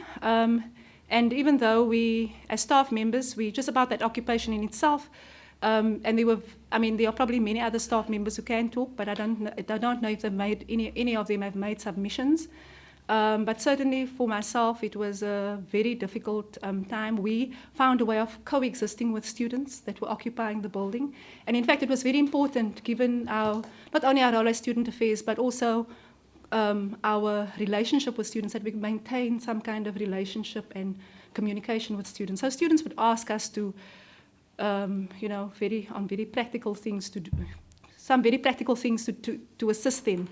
So, for instance, we ran out of toilet paper. I mean, from that inane kind of thing to when we had detected, and I didn't put this in the submission, but I'd become aware of a person who had been found guilty of sexual harassment, who was also in the space with students. And so it was important for me to have that relationship to say to students and to even talk to this particular person and say, please, can you get out of the space of students? Because now the occupation became a place where there were even opportunistic attempts for different kinds of people to somehow attach themselves to students. And so it was important to have that kind of relationship with students so that we could also raise issues and so forth. And there was a time when a campus announcement went out that basically said the staff in Steve Biko are not happy, and that the students were with the occupation, and that didn't actually represent the view of the majority of the staff, because I wasn't asked, and neither were the people that work closely to me, and so the question about different voices and whose voices gets listened to becomes a very critical thing. Fortunately for us, the students knew that it wouldn't be us who would go and say to management, listen, we have a problem. In fact, if I had a problem with the students or the way they were occupying, and I would approach them directly and say, I think you need to clean up the space, for instance. I mean, there was an issue about keeping the space clean and that kind of thing. So, okay, I'm spending a lot of time on the occupation. I think I must move on. I also then talk about 2017, where it felt like there was an escalation of the kind of response from the university in terms of private security. A different company was chosen. There were lots of complaints. Certainly, I had made complaints about Vita Scholar, and I don't know, I just would complain to deputy vice chancellors, whoever was prepared to listen. And I think there was a shift in terms of looking at the different companies. So in 2017, we had 3 different companies operating at the same time. Although it's hard to say, who was where, but we saw the escalation in terms of now we have these massive tents, and then the pictures, the unfortunate images of the dogs surrounding the tents. And then even more disturbingly for me was when students' pictures or people's pictures were put up in campus announcements and rewards were being offered for information. And none of those... What kind of information? Tell me before I forget about that. So there was I think it was a computer science building when there was an attempted fire or arson, or alleged arson. And so obviously, I think at one point it was 30,000, if I remember correctly. I can actually find the campus announcement. I think it was 30,000. And so campus announcement was sent out to say, if you have any information, we offer this amount of money. Okay. I found this bizarre because for me that was like just the epitome of how, of criminalization, that you're going to be ratting out people because you're going to get some kind of monetary reward. And since the university spent so much money on securitizing the campus, then why wasn't there any information or any evidence? There were all these security guards on campus, there was police presence on campus, but yet they couldn't find, the alleged perpetrators of arson. So the students who ended up in 2017, and some of them have now had, I think most of them have had their sentences diverted, or there's a diversionary process. But, or not the sentences, sorry, but the process. So most of them, the charges, I don't think any of them had charges of arson. I don't think there was ever any kind of evidence that came out of that heavy militarization or heavy securitization process. And in fact, what happened was just, students who could be easily identified because they weren't wearing balaclavas and they were seen as ringleaders who were actually targeted. And some of them were walking around when they were arrested by police. And the campus was of such a nature that there were police officers. I myself had one day engaged with the top public order police, I don't know, the top guy, to try to just say, can you please let students just disperse and walk away, because they were getting ready to, there was going to be a standoff between students and public order police, as well as the heavy private security who were also wearing riot gear. So in that context, things were really, I think, it didn't feel like a university at all. And very little space and time to actually deal with issues of trauma as well as issues of reconciliation. And so, I make the point about still remaining concerned about students who have gone through, since 2015, the various processes where they've been criminalized and traumatized. And even I wonder how people get, there's a lot of stigmatization happening. So if so-and-so walks around still on this campus today, they are known as the person and they get scapegoated if anything goes wrong. And I have experience of at least one student who was unfairly blamed for, starting a little protest. And then I'm like, oh, it's that one. He's probably involved because he was that person. So in this environment of criminalizing, of not talking openly, of it just creates further demons for us as an institution, where we're not able. It's difficult to then sit around a table and have an honest conversation if people are being typecast or scapegoated in particular ways. So, sorry, I actually should have started in 2015 when I myself got arrested on the evening of Monday, the 19th of October, and I was still a council member at that time. And, people would ask me, so why did you do what you did? So what I did was, students, it was a very bizarre situation, and students had been engaging with management the whole day and trying to, in fact, it started early in the morning when students tried to speak to management. It started through gates, and then, eventually management met with students outside Bremner in the afternoon, and then this carried on. And at some point, I don't know what came first. At some point, students broke through the Bremner gates, but at the same, or just before, I can't now remember the order, there was the students received on their devices, or via email, the interdicts, that they were being interdicted. And this was it was around the same time when the Fees Must Fall was starting at Wits. And so obviously there were already concerns that we would have a similar, I mean, obviously from the perspective of looking at what was happening nationally. So it was a strange thing because Bremner had been occupied early in the year through the RMF, and it was a very, I mean, in my opinion, it was a very disciplined, very, staff was still able to work and conduct business. And eventually, when it so happened that students left, I think they were allocated a different space, which was then called the Zania Hall. And so when this happened, I think it was, I'm just trying to get the sequence right in my head. All I can say is that it was very different in the way it had happened previously when interdicts were served on students. I think it was during the RMF time, students were served interdicts. It was given by the sheriff of the court to either individuals or to representatives.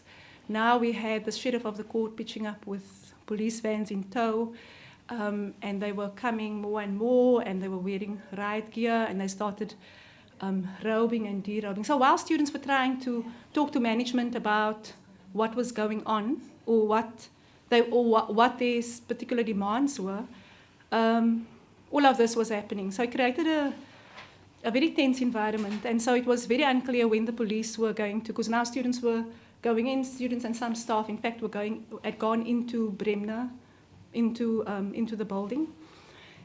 And then at about... Bremner is where the administration is housed, okay. Yeah, and that's where we have our IRTC steering meetings normally, that building. So, and with the Vice Chancellor and all the DVCs, it's their offices, so sort of a centre of power, if you will. And so, anyway, as time went on, it became unclear when the police were gonna pounce, if that's the word I use in my submission. And so it started first at 5 o'clock. They gave people until 5 o'clock to disperse. Then it was 8 o'clock, and nothing happened. And I think it was around 11. At some point, we created a human chain. It was still light, I remember. There were staff members, because we thought then the police were, because they had robed, and now they were coming towards the building, and there were students sitting on the steps, and there were students in the building. And they turned around. We did the human chain, and then they turned around, and then they went back into the vehicles. They unrobed, and then so this kind of went on for a while, and then at 11 o'clock, I think it was finally, they made their move. By this time, I decided I'm going to sit with the students, and I was told later by police, you must never sit in front, because then you're the first one to get taken to be made an example of. Anyways, I was kind of sitting in front, and we were sitting and then singing and sitting and singing, and then the police came, and they sort of just randomly took people into vans, and then they both brought the big Nyala, and then in fact some students even went into it, because it became very clear then that this was something really, it was really shocking, and for the people there, because it wasn't like students were provoking. I mean, one could argue that, students by getting into the building, that was a provocative move, but it wasn't very different from when they occupied the building previously. So, and I thought there would have been an opportunity for engagement and discussion instead of doing the heavy-handed thing of bringing in police.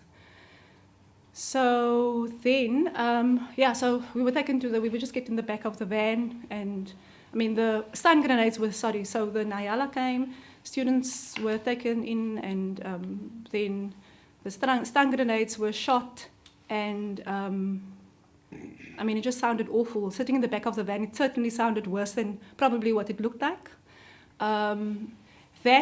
Then I think Twitter went crazy, and everything just went crazy, because then it's now probably early hours of the morning when we got to Rondebosch police station.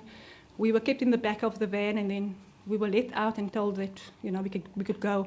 When we got out, there were hundreds of students, and then they marched down the main road. I think it probably grew to a few thousand, I'm not sure, but they then gathered at lower campus, and the next day we had burning barricades. So for me, I really see that as that incident created a huge escalation, and then that in turn led, later that week was the the March to Parliament, and that was well televised, and you know how students were treated at Parliament. So there were a lot of things that happened after that, and then there was a 2-week shutdown.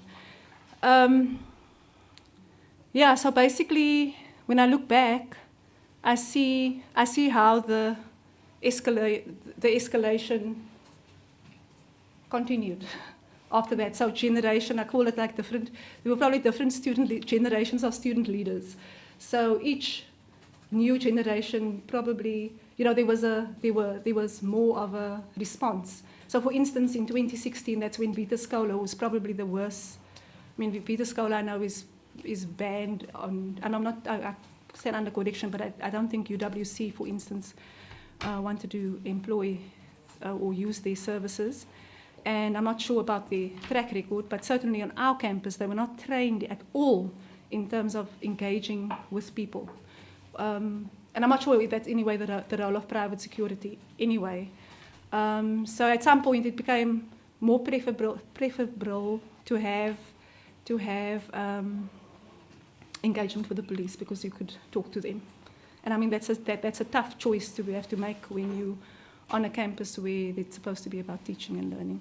And so that's my experience. So obviously my experience is shaped by my own arrest and having experienced what I did, and also feeling, because the narrative around after you've been arrested, or, I mean, I can't call it an arrest as such because I wasn't charged or anything, but I certainly could relate to what students were saying about how behavior is seen as being hooliganism, and, you know, you get that in the media, that's certainly the narrative that gets put out there about people who protest.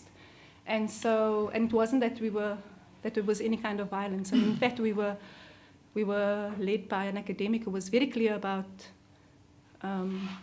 being disciplined and not being, you know, and when the police came, just to not resist arrest. And so that's basically it. So in terms of, I mean, I can talk about my broader, longer experience, but I'll just leave it at that because that was my submission, was about securitization. And I think there are also probably lessons to be learned about what kind of institutional culture we have that, in which, you know, on which this is based, that where these kind of actions can happen. Yeah. Oh, sorry, there was one more thing. I also spoke a lot about the experiences of students, and so I think I did mention that way in the beginning, but I mean, there are lots of, I think I spoke about the most heartbreaking thing was when students were occupying various buildings and their possessions got lost. And I do like a little diary entry. Their possessions. Their possessions, yeah. So students occupied various, so in Azania Hall, which is in the, what's it called now, Avenue House in Mowbray. Students were given that space after the Bremner occupation. And so it was known as Azania Hall. When the Shackville protest happened in February 2016, there were students some of them had deliberately brought their things to the shack. So there was one particular student who lost very personal documents, including his, and I mean, we tried to find it later on, but we couldn't. He lost his mother's death certificate, and somehow it had very significant meaning for, obviously, it was the only thing about his mother that he had. He was the same student I later went because he had left some of the things in Azania Hall. When TRC happened, the university closed Azania Hall and put the Vita Scola guys there to guard the space. The only way students could get to get their possessions, because some of them they'd moved in there, so they had clothing and all kinds of things. Some of them even had, I know they were like cooking utensils and all of that. So the student whose mother's death certificate had been lost had also asked me to come with him. So I called around to find out how I could get access into the building, and then spoke to Stephen Ganger, who's our investigations officer at the university. And Stephen Ganger said, okay, well, you could come accompany the student and And, you know, when we get there, then you'll meet me there. But we have to document. I was told to document all the students' possessions. So I think there ended up being 3 students I had to do the same thing for at different points. So there was another student I had to find. We found this stuff at Lisbeth Gardens, which is one of the residences in the garage, in the Lisbeth Gardens garage. So what I had to do was write down on a piece of paper, or so I wrote down 1 blue pants, 1 underpants, 3 books, 5 pots, 10 pans, whatever the story was. So all these things, so they would allow access into. We would get there. Security would open. I first had to identify myself. I wasn't allowed to go in, even though I'm more senior than Stephen Ganger. I couldn't just request to go in with a student. We had to wait for Stephen Ganger, and then he spoke to security, allowed us to go in, and student then rifled through all these things that were lying all over the place, and then he would claim his things, and then I would have to write down, documenting all these things. And there was something, I'm still thinking of this, I get very emotional. I think there was something really wrong with the scenario, that students, and particularly black students, were being constantly somehow dispossessed. It felt very much like, it was a throwback to the past for me. And that you have to, for the basic things of getting your underwear and your cooking utensils, you had to go through all these hoops. And so in the same day, in the same way, like similarly for the other students, I also had to document all these things. And it was a very sad thing, but I think for the students, they just wanted to get their stuff. I don't know if they've reflected on it, but for me, as a witness, or as I don't know what, sometimes I feel I'm complicit in it, because I had to do this and document, and I didn't object or say anything at the time. And so those are the things, what I could call little but kind of big indignities that students had to go through, and I think there should have been a better way. I don't know what would have been the better way. Obviously I wouldn't want security on campus, or having to go through security to get your own positions, but for me that was a very difficult thing. Thank you. You say in the submission, one of the things that I think it's point number 5, that in the interest of moving forward, all internal charges could be withdrawn.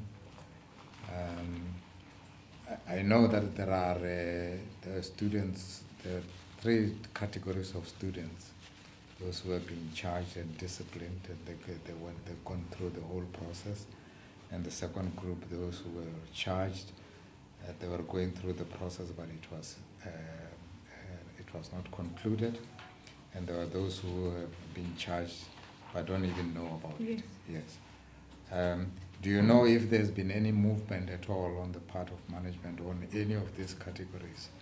On those that have been charged, the IRTC has handled their cases, and more or less that is done. Do you know if there is any other movement on the two categories? I don't know. I thought that management was going to be looking at that. Based on our last meeting in the IRTC steering committee, there was going to be a discussion about that. So, yeah, and I think the big focus was, certainly from the student side, was about the external charges. But there was supposed to have been some kind of conversation at the management level that, unfortunately, or the executive management level, put it that way, that I'm not party to. Yeah. By the way, those external charges, our report has reached management yet on the external charges? Those students who were in, what do you think? I believe it's still a process. It is still a process. We could, we could request. We could. Okay, we'll record. I could request a report. Yes. Can we request him? Yeah. So sorry. Chair, is it possible for me to ask something?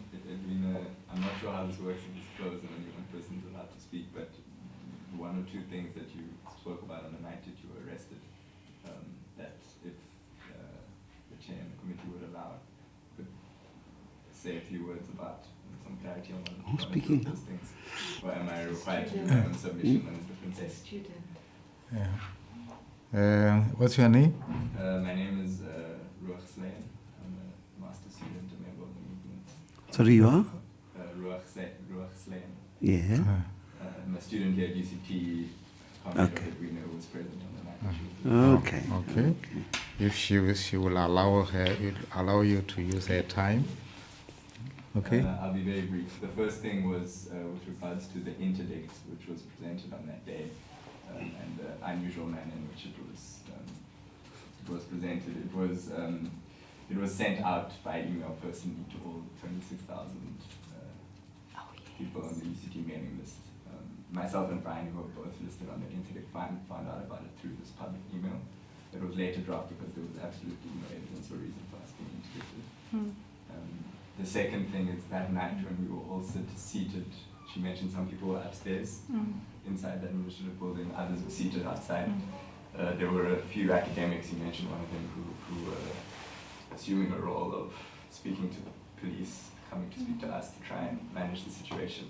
We were told by one of them that the police said that they had been given the mandate from UCT management to use whatever force was necessary To do what, sorry?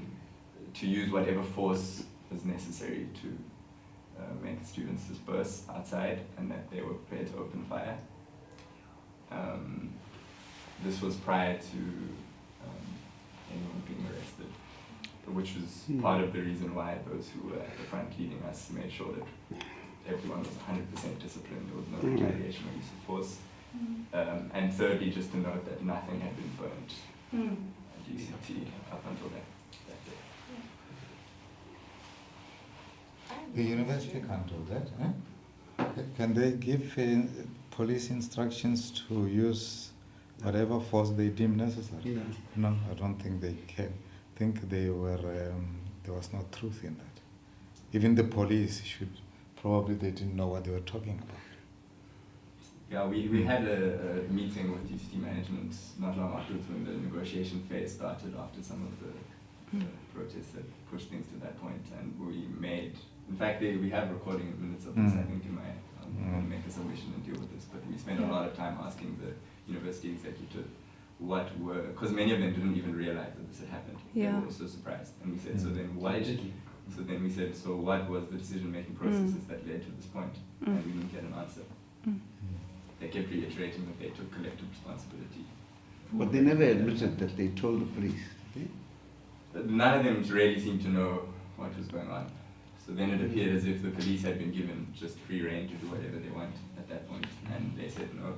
And then we said, well, if not, then we told them to do this, and they said, we don't know. But you would expect the police, I mean, private security I can understand, but one would expect the police to act with the necessary discipline because they'd be so trained, isn't it? Yes. Well, one would expect. One would expect. My point is that while I can accept that the university should have been very careful about ensuring that private security who were employed were given proper instructions, the police have a different function, and the university can't tell the police what to do. That's the problem. If I may, this is actually on record. I would like you record. people to make your own submission because you're taking it in this time, and I still haven't asked her a question. Oh yeah, no. Sorry, thank you. Okay, please do. But please do. I mean, I suppose mine is a parallel question, but it's just around accountability, which is the lifeblood of any institution. I mean, if there's no accountability for actions, then you essentially don't have management of any form. And so my curiosity is around you as a member of council at the time. You know, what was reported to you as a member of council about this incident? Well, not as you, the detainee, but as you, as a member of council. And obviously, if there's confidentiality, then you must tell us. But I'm just curious, who accounted to council for what happened on that day? Well, you are involved in these activities after your retirement from council. No, I was still a member of council. Oh, okay. When I was arrested. Mm-hmm. Yeah. So in terms of how it was reported, and I really am struggling to remember. I recall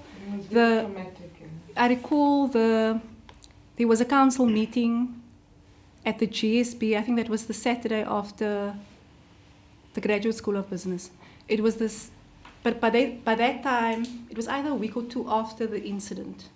But by that time, there were so many things which had happened because the Parliament protest was really big and then took the centre stage of the national. I mean, it took a national precedence and the response of the university. And then, of course, there was a march on the Friday, I think, by the academics and the university community against the brutalization of students at Parliament. And then the following week was when there were now specific demands around the outsourcing or the insourcing of workers. So by the time council met, what happened on the Monday seemed really small compared to everything else that happened. But I was listening very carefully for the report, because when we met at council at the GSP, and that meeting ended up having to end early because staff and students then came to the GSP and they were demanding to hear from council about the issue of insourcing and making a decision about insourcing. And so I remember the report from the Deputy Vice Chancellor, was at the time the acting Vice Chancellor, because Dr. Price was in China when this incident happened, and listening carefully because I wanted to also say something in that council meeting, but I mean, I didn't get the opportunity. It was a report, I thought at the time, and I am being very measured in the way I'm saying this because we are bound by confidentiality, but I thought that there were some gaps in the report that I wanted to fill. But we never got to discuss it fully because there were more pressing issues. And I say in my submission that I myself wanted to have a conversation with the acting Vice Chancellor about, because I had curiosity about about what happened and who gave the instruction and how this happened, and we never had a chance. I mean, he actually approached me and said we should talk at some point, but we never got that opportunity to talk. He's no longer working at the university. So I guess, that's a roundabout way of answering your question. I don't think there was a full accounting of each and everything that happened. And that was certainly one of the things that in terms of my own personal, I actually requested whether I should resign from council, because if it was bringing council in disrepute to have been involved in this incident, then I would rather step down than not be able to express my concerns about what was happening on our campus. I guess, because I can remember watching the same incident on media and asking myself, very simple questions. As a fee-paying elder, so who gave the instruction? Who called the police onto campus? What discussion was there between the police and the university around the level of violence? Who authorized the use of stun grenades? Because that could have been any one of my relatives whom I'm putting through university. And so I guess what I'm trying to ascertain is, at what point was a report given on the events of that day? To whom was it reported? And whatever policy or practical response came out of the report, did any of these things actually happen? This is my question. I'm wondering if we should go there.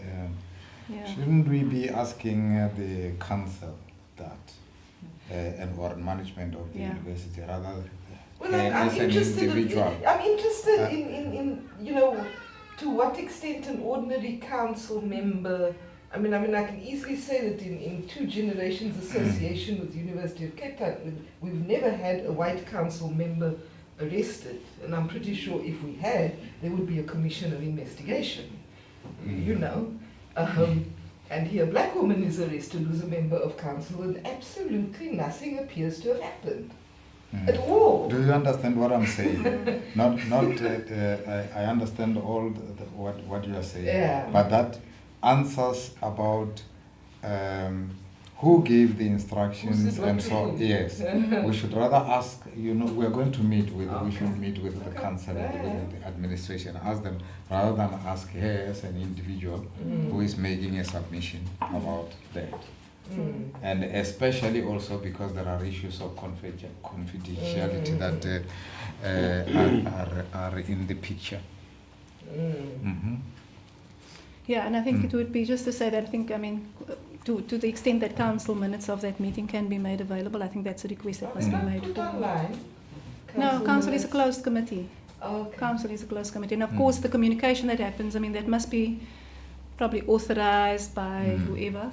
And then there would have been communication, campus-wide communication about incidents that happened. But there certainly was never communication to the campus community that a council member was arrested or whatever. In fact, it was students. In fact, it was I think people got to know because the student took a picture, or an alum took a picture and then put it on Facebook, and the students saw. And so, yeah, it was basically that's how people got to know. So the outrage came from the student side or the staff side, but management and council, did anybody ever contact you and express regrets or apologies or acknowledge the violence, or has anything been forthcoming from?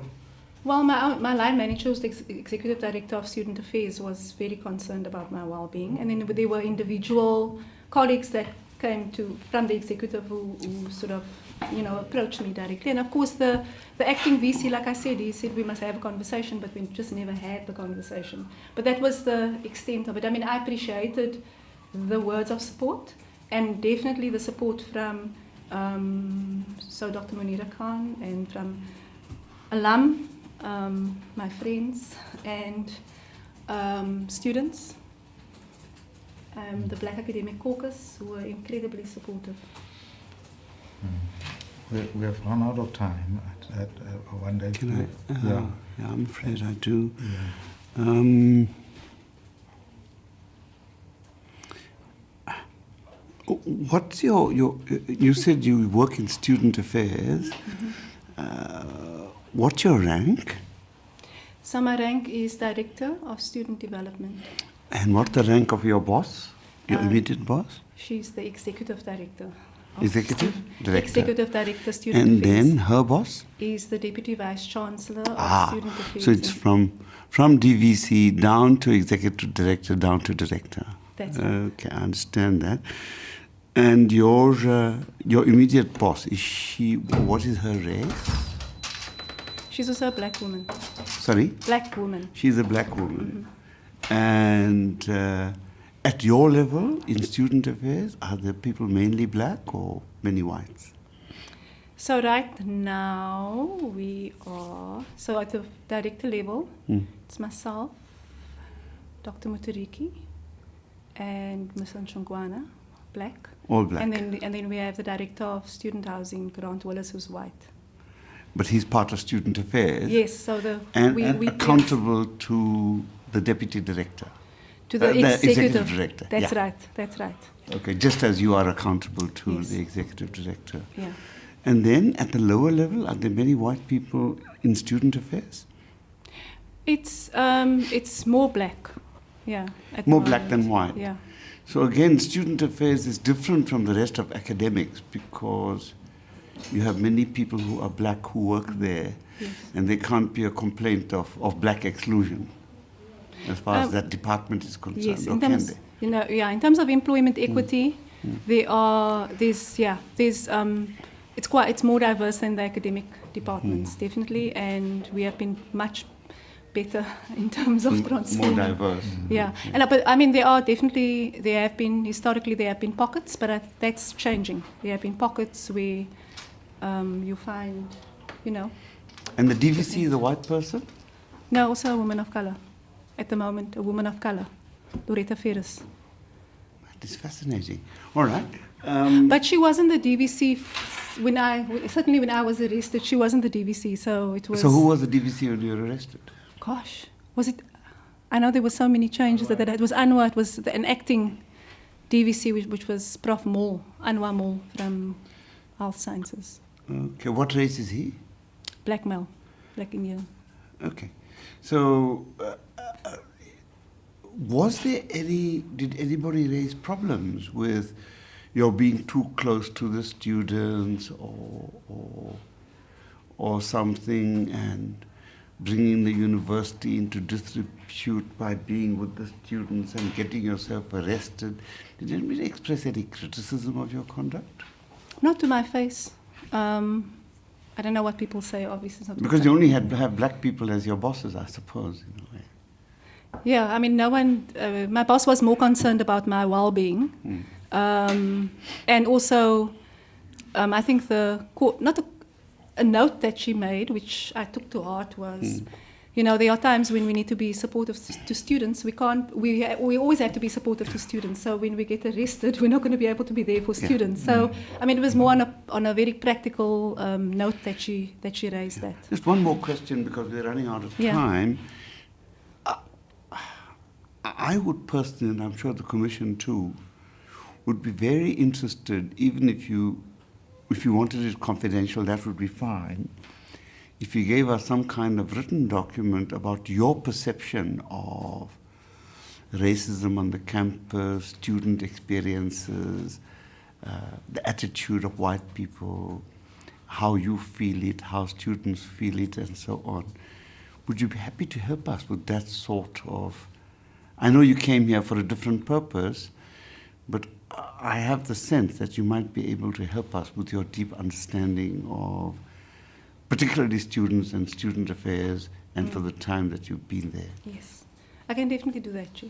Hmm? To the best of my ability. Would you help us with that? Yes, I can try. Do it as soon as you can, because we want to get some objective view, because people say different things. And speaking for myself, and not about the other commissioners yet, and I think that your view on it will help us a great deal. Thank you so much. I'll do that. Okay, we have really run out of time now. Yeah. Is the other person already here? Well, thank you very much for coming and for your views. You have them in writing, and I think it is much more elaborate than what I've seen here now. So one of those with attachments. Yes, there are small, and that is extremely useful.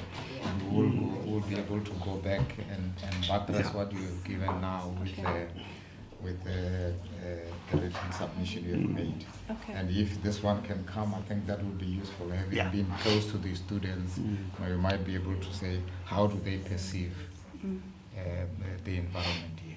Thank you very much. And tell us whether you want it confidential or you don't mind it being made public, right? Okay. Thank you so much for your time and for this Thank you. opportunity. All right.